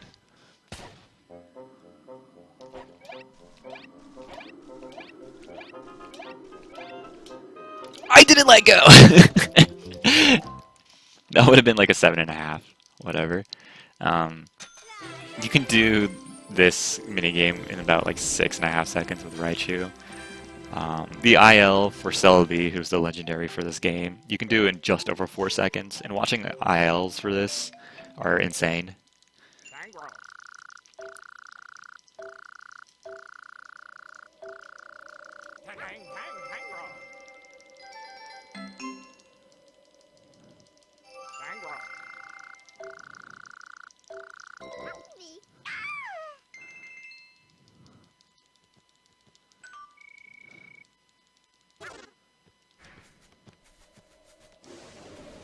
So talk to Drifloon, and Drifloon will allow us to go inside the house now.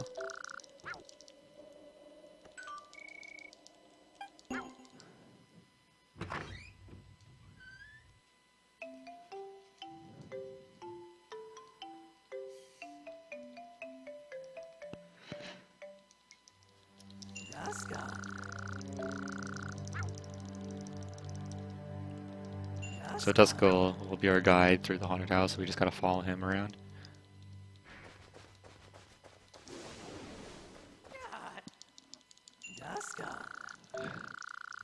So here is the next attraction spot, which currently the attraction leader is not in. We gotta wait for the bell to ring. I dropped a double dash there.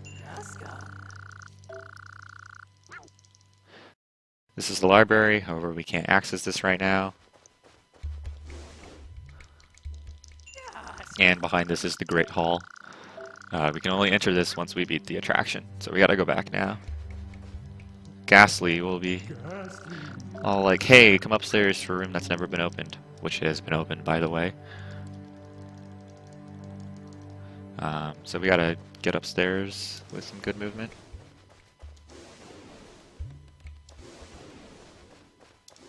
Nice. So he'll warp through and then open the doors from the inside, which I don't know how he did, but you gotta watch these doors opening so freaking slowly. It's painful. We're gonna go inside and then talk to Ghastly so we can friend him, because he has a pretty fast chase as well. If I can do the strat right.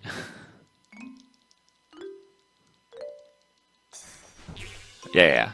If you dash and then immediately jump, you'll be able to hit Ghastly at the peak of your jump.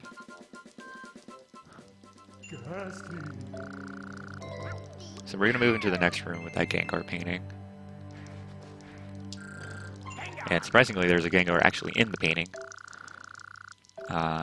You can actually get Gengar later once you have 85 friends, I believe.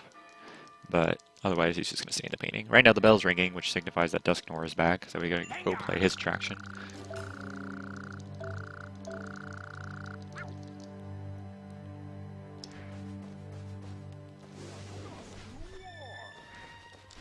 Oh, where am I going?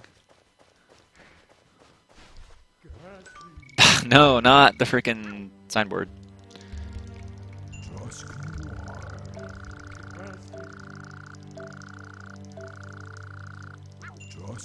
So this is Dusknoir's Speed Slam. This is an add-on to Daring Dash, where you gotta run through hurdles. For this we're gonna be using Cranidos, as this is our fastest option.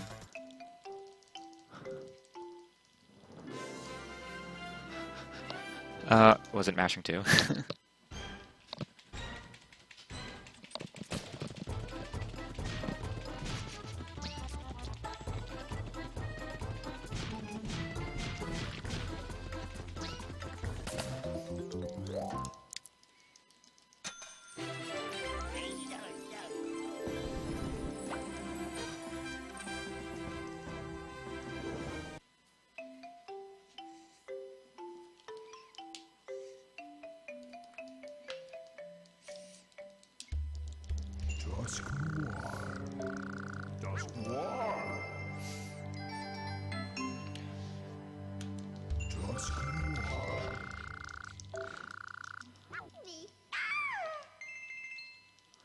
So now we can finally enter the Great Hall.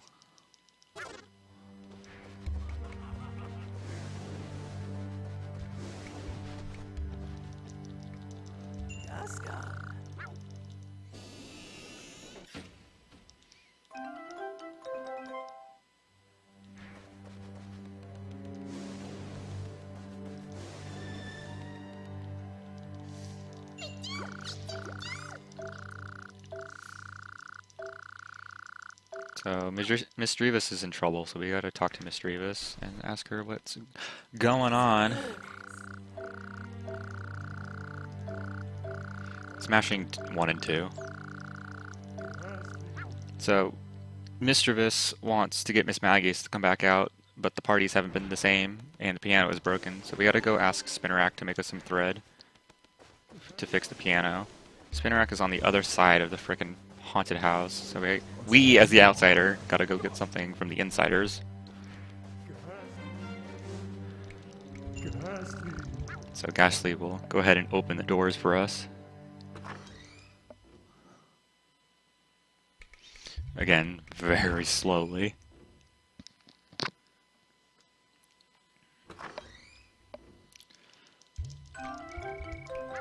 And we're gonna talk to Abra before talking to Spinnerack. And he says, "I'm sleepy and you should sleep whenever you're sleepy," which is a good quote to live by. So this is the longest fetch quest in the game. Walking this tough thread from here to Mischievous. This is about 2 minutes of just pure walking, so once again, go ahead and get drinks or food or bathroom break or whatever is best.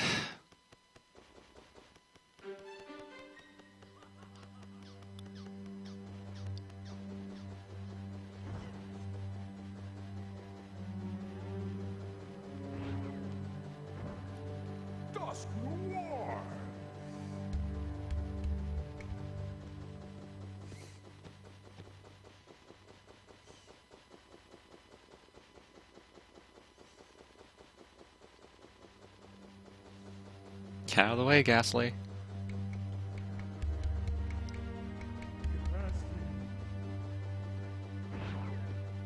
Ghastly.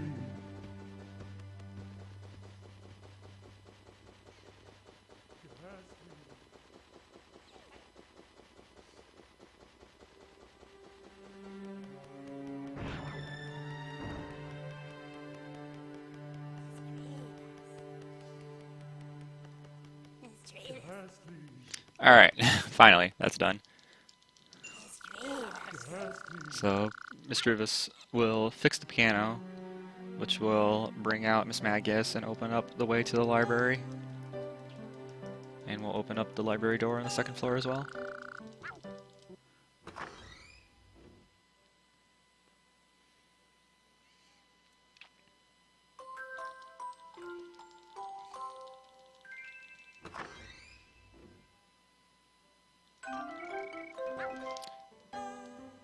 So now we're gonna friend Mischievous in a game of chase.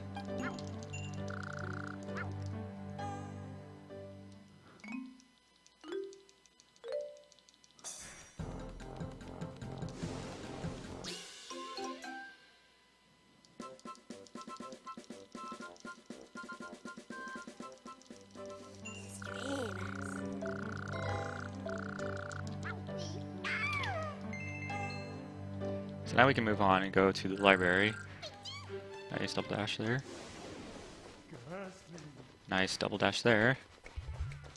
Nice input drops. Game, stop doing that. I hate when it does that. Just does not get inputs sometimes because Wiimote is bad. So Duskull says there's a suspicious gap in the bookcase, and wouldn't you know it, across the room Sableye has a book with a key on the front cover.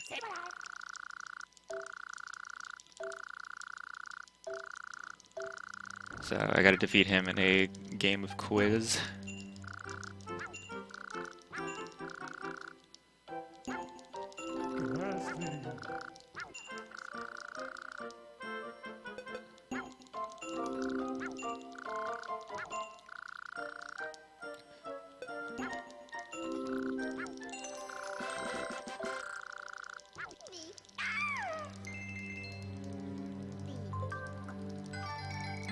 So now we gotta take the book to the bookcase. Don't talk to Duskull, otherwise it's just a waste of time. Just take it straight to the bookcase.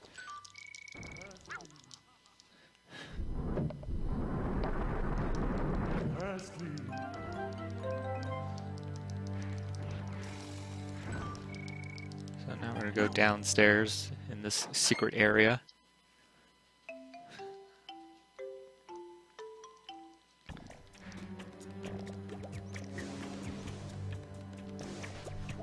Talk to Rotom, or Rotom, Rotom? I don't know how people say it. You need 65 friends to play his attraction, but we have slightly over that now, so Pay 30 berries to play Rotom Spooky Shoot 'em Up, which in and of itself is not hard, but in 100%, this is absolutely, most definitely, the worst attraction, because it is hard as heck when it gets to the more skillful Pokemon. Luckily, we have Abra at our disposal, and Abra takes Ghastlies down in one shot, and Haunters and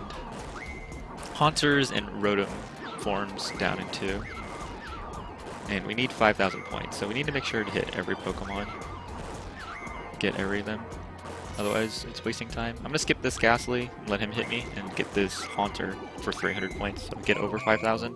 Because I would not have gotten over 5,000 with that Ghastly.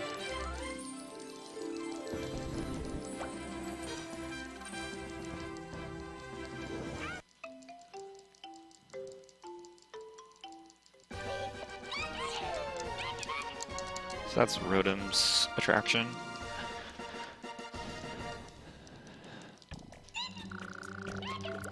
So he'll give us a Prism piece, but he won't be our friend. In order to be Rotom's friend, you have to defeat all bonus times in his attraction, which is super annoying.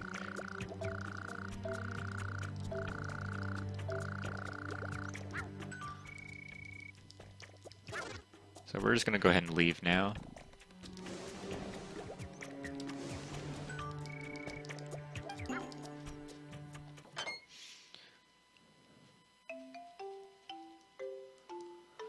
Once you go back up the stairs, Duskull will be talking to you. It says, "Thanks for fighting, Rotom. Now Miss Magius wants to talk to you."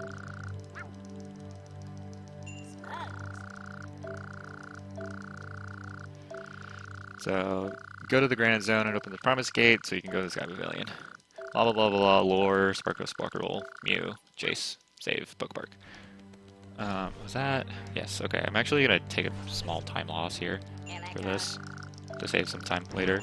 Talking to Electrode now will get us a friend, so I can skip Metapod when I go outside the haunted mansion, haunted house.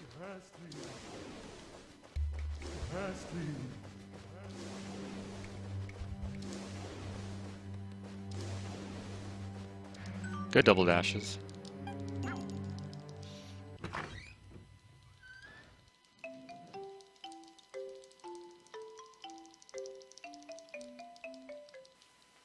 We're going to turn around and then come back and immediately talk to Drifloon. Get a free friend out of that.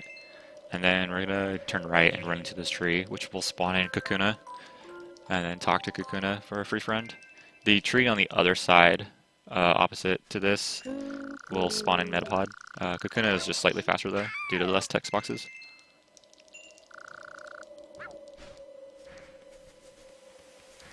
I dropped a double dash there. I dropped a double dash there. And there. Alright, we're finally done with double dash, thankfully. Double dash is a very annoying form of movement.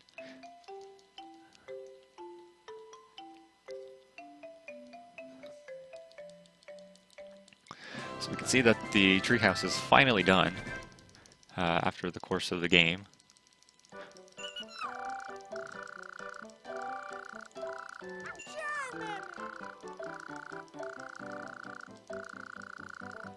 So Charmander says he's going to make us fireworks. So I'm going to come over here and talk to Ponyta and get the last dash upgrade for 1,500 berries.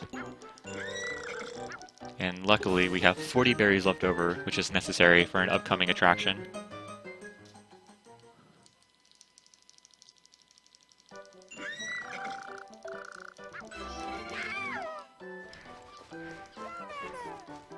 So we're going to run towards the Granite Zone now, which is probably my favorite zone in terms of the speedrun. More rumbling, more shaking, more go fast.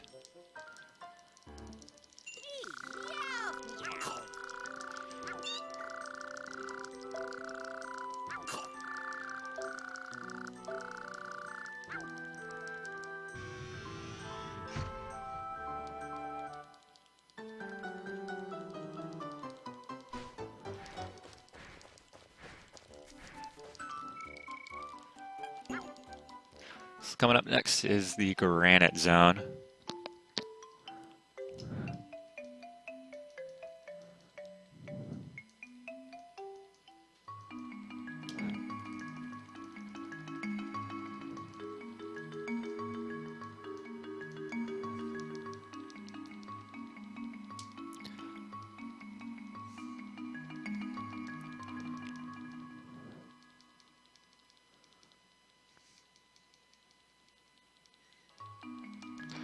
So we're just going to go ahead and dash on through this first room, get out of the way for it in 80, and run up top to meet up with Charizard.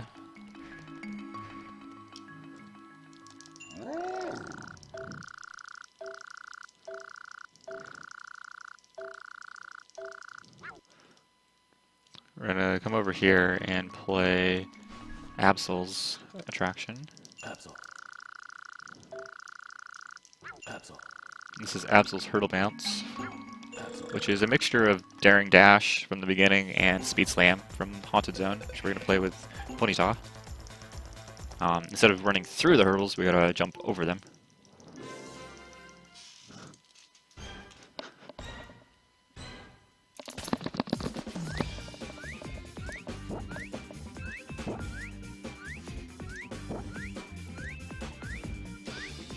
It's actually slightly faster to not get the bonus in this attraction, but I haven't found a consistent way of doing that, so.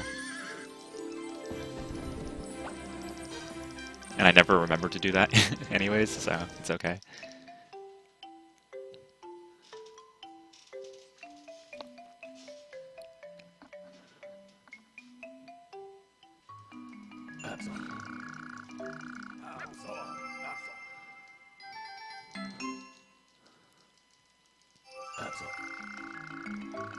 So now we can move on through the Granite Zone.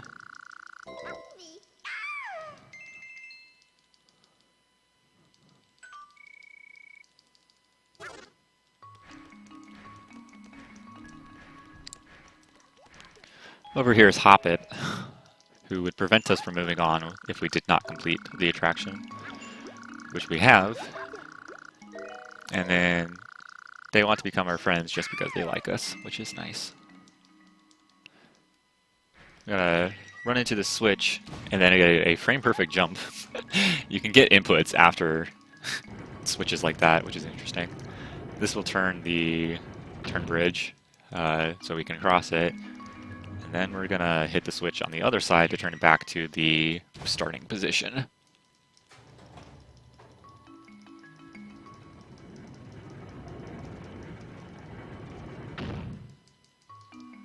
And then we're gonna turn around, run up the slope, and then take a hard right to meet up with Flygon. Now Flygon's voice actor is probably one of the best, up there with Raichu in this game.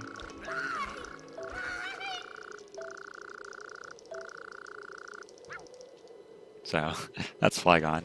He says we need to go get 3 secret words to go through the Promise Gate, so now we're gonna do that. I'm gonna run out around the building now and meet up with Blastoise, who is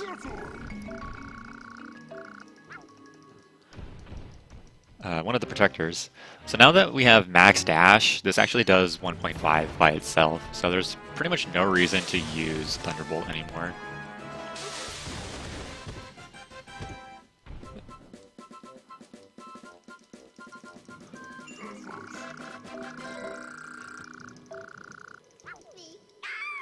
So now we can go past.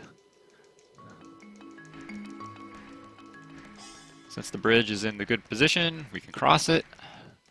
Common mistake for beginners is to forget to turn the bridge back to this position. We're going to pass Skorupi here, even though he has a text bubble of him, since he's what we're going to do is basically what he's going to ask us to do anyways. There's camera glitch. That'll instantly turn the camera behind you when jumping up a slope. Basically, he wants us to get across this jumping puzzle and hit the switch down there. So just run across and jump as needed. Now, there's a theoretical skip here that's been claimed to have been done, but there's no video of it. You can jump from, allegedly, you can jump from behind the switch to across that gap and completely skip opening the door that we're about to do right now. And this is known as password skip. This would save around 5 minutes just in terms of the route, but it would lose about 2 to 2.5 just because you have to change the route in order to make up friends that you don't get if you were to do a password skip. But hitting that switch opens up the secret door and turns off the fire trap. And this is the last quiz of the game, Porygon Z.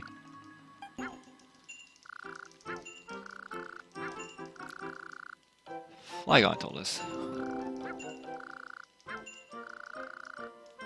Sleeping.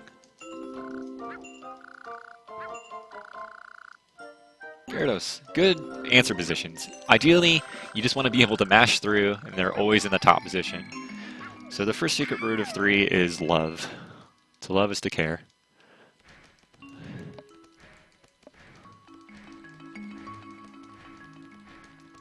So we're going to go back, and now we're going to tell Skorupi that we got across, and Skorupi will instantly become our friends. That was a bit bad. Okay.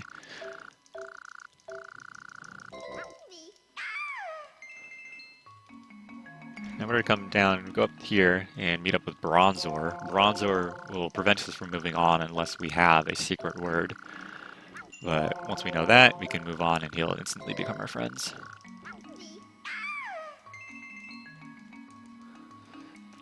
Then, preventing the path is an Electivire who challenges us for the title of Lightning Strike. Fun fact, Electivire is pure electric type, but you can't use Thunderbolt on him. It's completely null, so you have to use Dash or Iron Tail. We're just going to opt for Dash. He'll use Swift, though, which is interesting.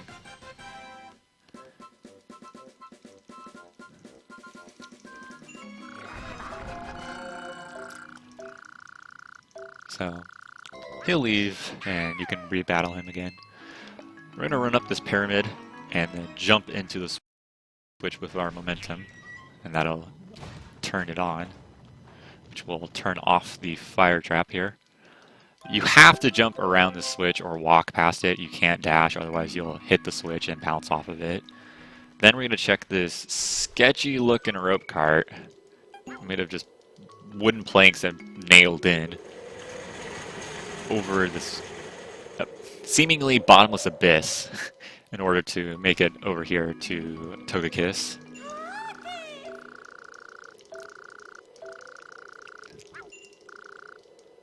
So this is the second of 3 obstacle hops in the game.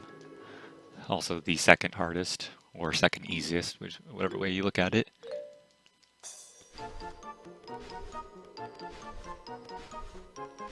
This one I won't dash at all, because it's very inconsistent to dash.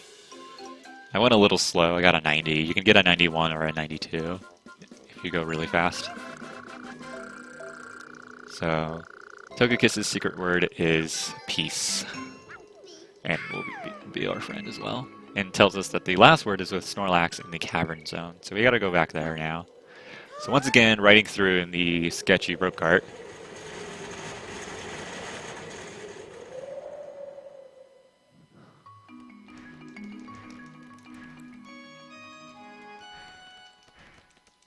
We gotta run all the way back to almost where Flygon was. We're gonna take the secret path instead of the normal bridge, as this is, I believe, slightly faster. I don't think I've ever timed this, but I think it's faster to do it this way. To make it up to the Drifblim stop over here. And then we're gonna take this to the cavern zone.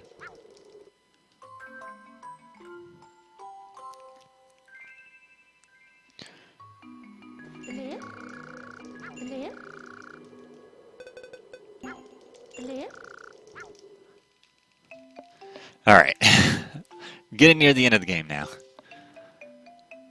I'm gonna come over here, and before we can talk to Snorlax, this stupid Pokemon called Mawile is in our way, and she finally says thank you, is grateful, and will be our friend, even though she is the worst chase. I hate Mawile. It's one of the worst parts of the run. So we're just gonna go ahead and talk to Snorlax, and he'll tell us the word and be our friend, just like that. And the secret word is rainbow. So now that we know the 3 secret words, love, peace, and rainbow, we can open the promise gate. So now we gotta Drifloom stop back to Granite Zone.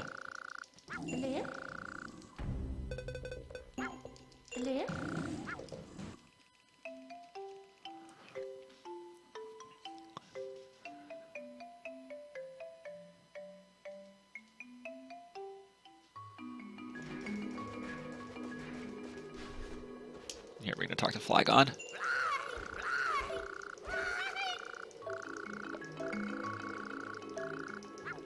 So now this opens up the Promise Gate.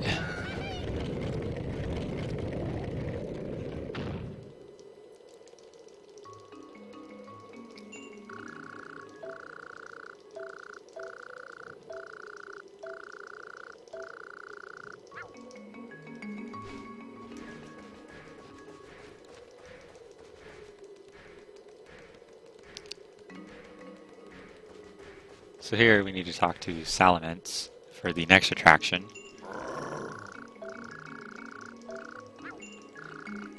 This is Salamence's Air Ace, which is kind of like Pelipper's Circus Circuit, if you remember that. Instead, there are smaller targets. We're going to play this with Togekiss as that's our only option. They're smaller targets. Blue ones are worth 100, orange are worth 300, gold are worth 1,000. We need 12,000 points. You can break a target by either running through it or using the 2 button, which uses your move. Togekiss uses Whirlwind or Fairy Cutter or whatever the heck this move is. I don't know what moves are in Pokemon main series anymore. Too many of them to remember. As long as you're just generally moving around in a figure 8 pattern and then getting the thousands, you'll win pretty easily.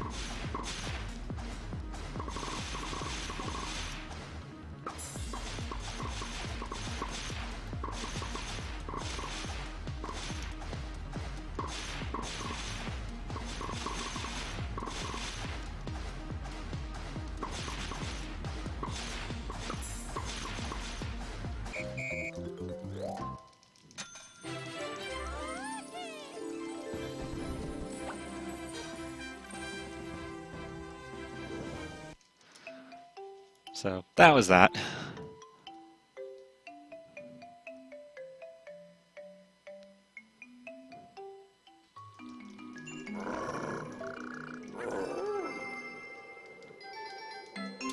That was actually a gold segment by 1 second.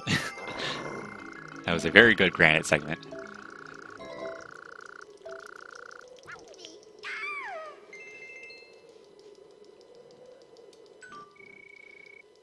So now we can move on to past the Granite Zone if we go over here and talk to Jumpluff.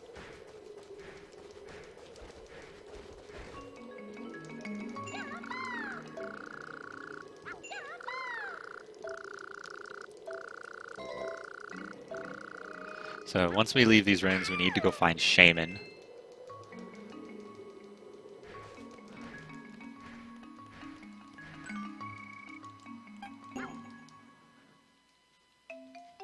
Gold Nugget Bliss.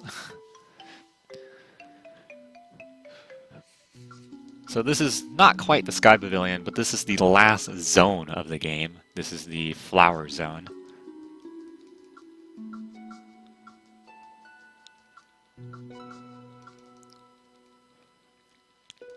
So we're going to go ahead and start running up to find Shaman. Before we can do that, Blossom stops us and tells us some interesting facts that we're just going to kind of mash through and not care about currently.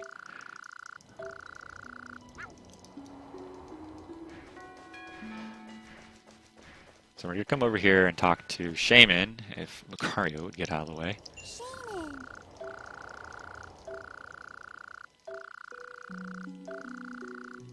Shaman can't guide us to the Sky Pavilion because the mirror is missing. So we need to go find the mirror. And I don't know where they tell you in the game that the mirror is in the meeting place, but it's in the meeting place. So we're going to go ahead and come to the other side of the zone and go Drifloom stop back to the meeting place.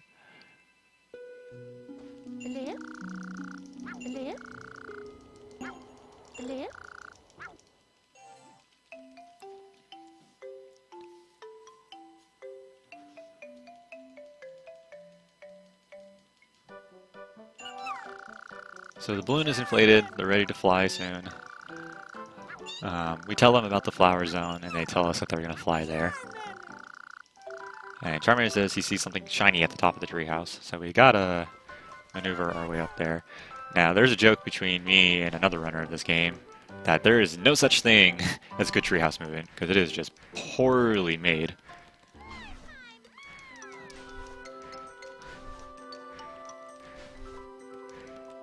Like, that was probably a fairly acceptable movement. That's as good as it's gonna get, almost. So luckily we don't have to take the mirror all the way back down. It'll automatically teleport us back to the beginning of the flower zone. So we need to take this up to the pedestal at the top of the zone.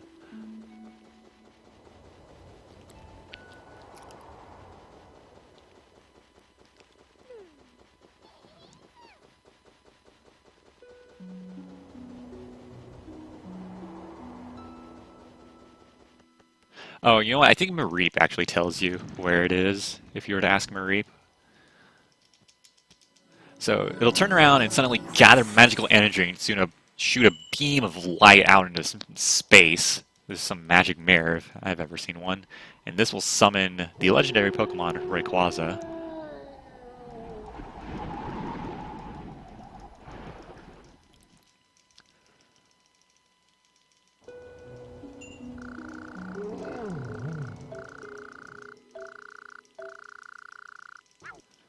So this is the last attraction of the game. This is Rayquaza's Balloon Panic. Kind of an obstacle course with two separate parts to it. We're going to be playing this with Absol, as Absol is the most consistent.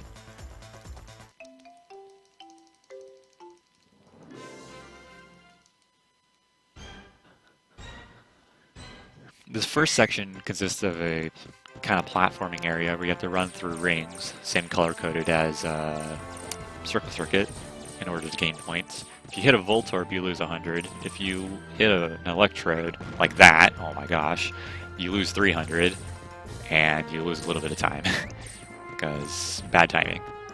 I don't know how to judge depths, apparently.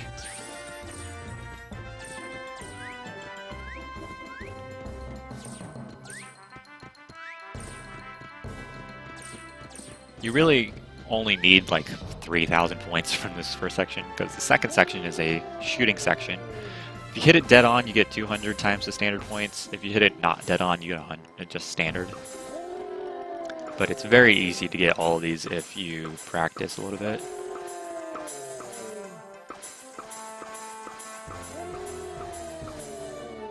No! Okay, I got it. We're good. No! No! No!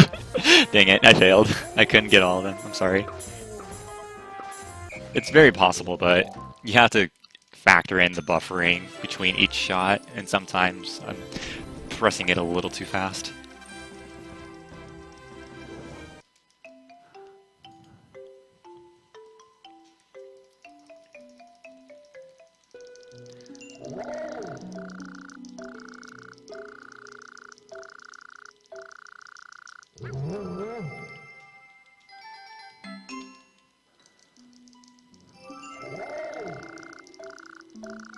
So now that we have all of the prism pieces, we can finally go to Sky Pavilion with the help of Shaman. So we need to go talk to Shaman now. Shaman tells us that the Grasidia flower needs to be blooming. So conveniently, if we go talk to Blossom, where are you? There you are. That was really good RNG and I wasted it. The wonderful watering can that she has will help it bloom instantly. How did I talk to Shaman from there? Hello?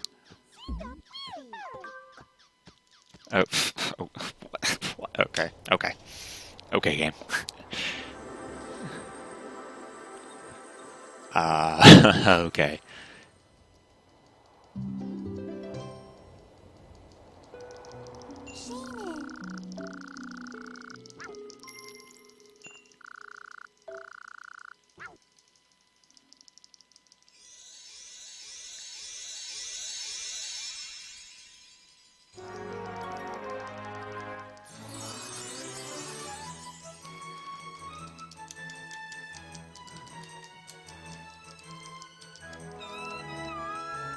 So Shaman will change form and run around and take us to the Sky Pavilion.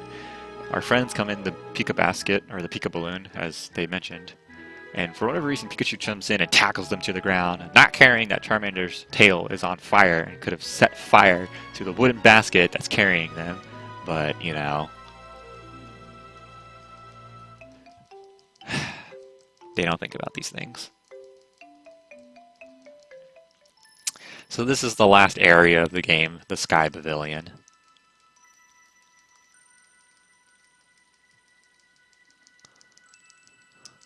This is home to Mew.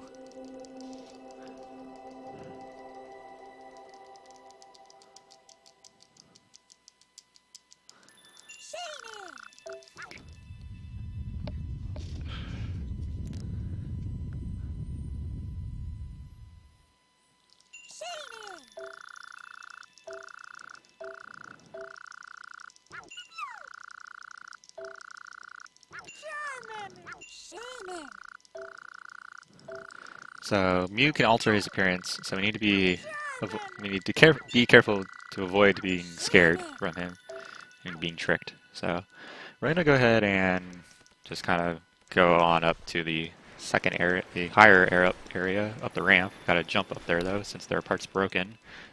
Up here we'll meet up with Piplup, who says that he hasn't seen Mew around here anywhere. So we're just gonna go ahead and head back down and leave, since we obviously can't find Mew. But lo and behold, to our surprise, Piplup beat us back down here somehow and tells us that he's been down here the entire time.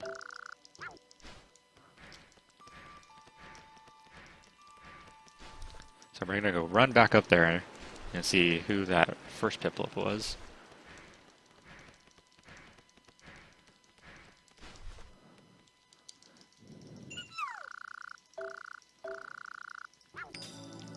Raise your Mews, by the way.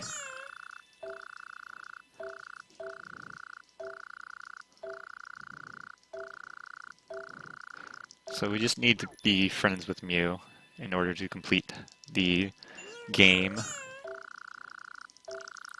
Mew will play a series of skill games with us, all of them except hide and seek, but you can kind of consider that first part hide and seek, technically.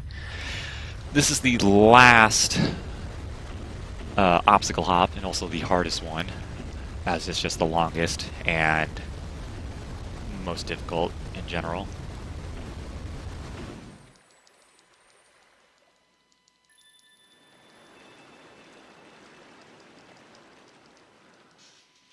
I'm only going to dash right here at this beginning because it's just a straight line.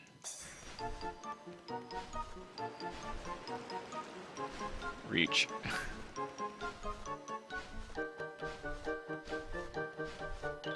Alright, obstacle hop done. Now we're going to do a series of fights.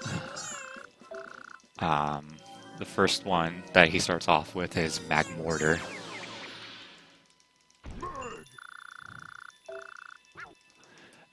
The strat for the fights is basically just mash the heck out of dash or quick attack. There's no reason to use Thunderbolt.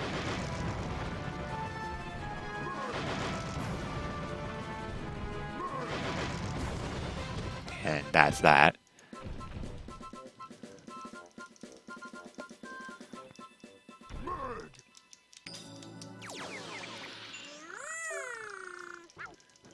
Mew will transform into Garchomp for the second fight, so you can't use Thunderbolt even if you wanted to. You basically just gotta run away whenever Garchomp / Mew is using Giga Impact. That was a momentum swap. I went the wrong direction. That's doesn't happen normally. Whatever.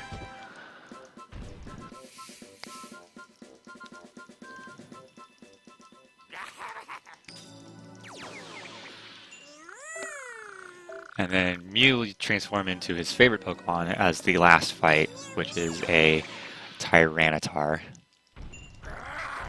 I don't believe Thunderbolt works on Tyranitar either, so if I'm not wrong. He'll use what I believe is Dark Bolt. Again, not. Okay, see, what happened there... okay, wow. I may not even get a 221. What happened there is I sidestepped frame perfect, and then I dashed, and I hit some of the last frames for invincibility frames, which means I don't damage him. I'm going to show up for this chase, though. Awesome music.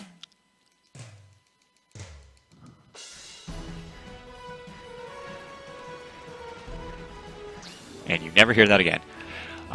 So I had to jump around the earthquake, and then I got kind of nervous and jumped around the dark pulse or whatever he attacked me with.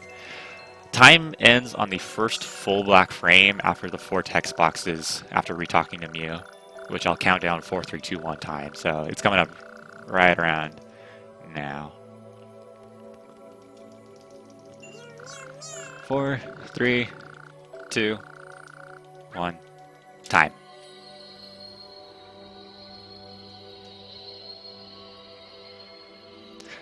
So there you have it. That is Pokepark Wii Pikachu's Adventure. My timer says 2:21:55. I do know that the stream timer was still running during my unfortunate frame drop issue during Cavern Zone.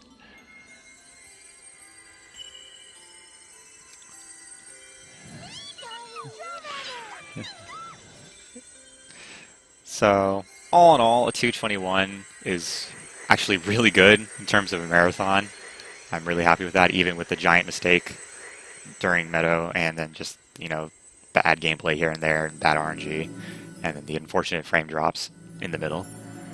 I'm really glad to show off Pokepark Wii at PSR this year. It's a very fun game. Not a lot of people know about it. It's a very chill speedrun, and I recommend anyone to pick it up if they still own a copy of this game. But that is it from me.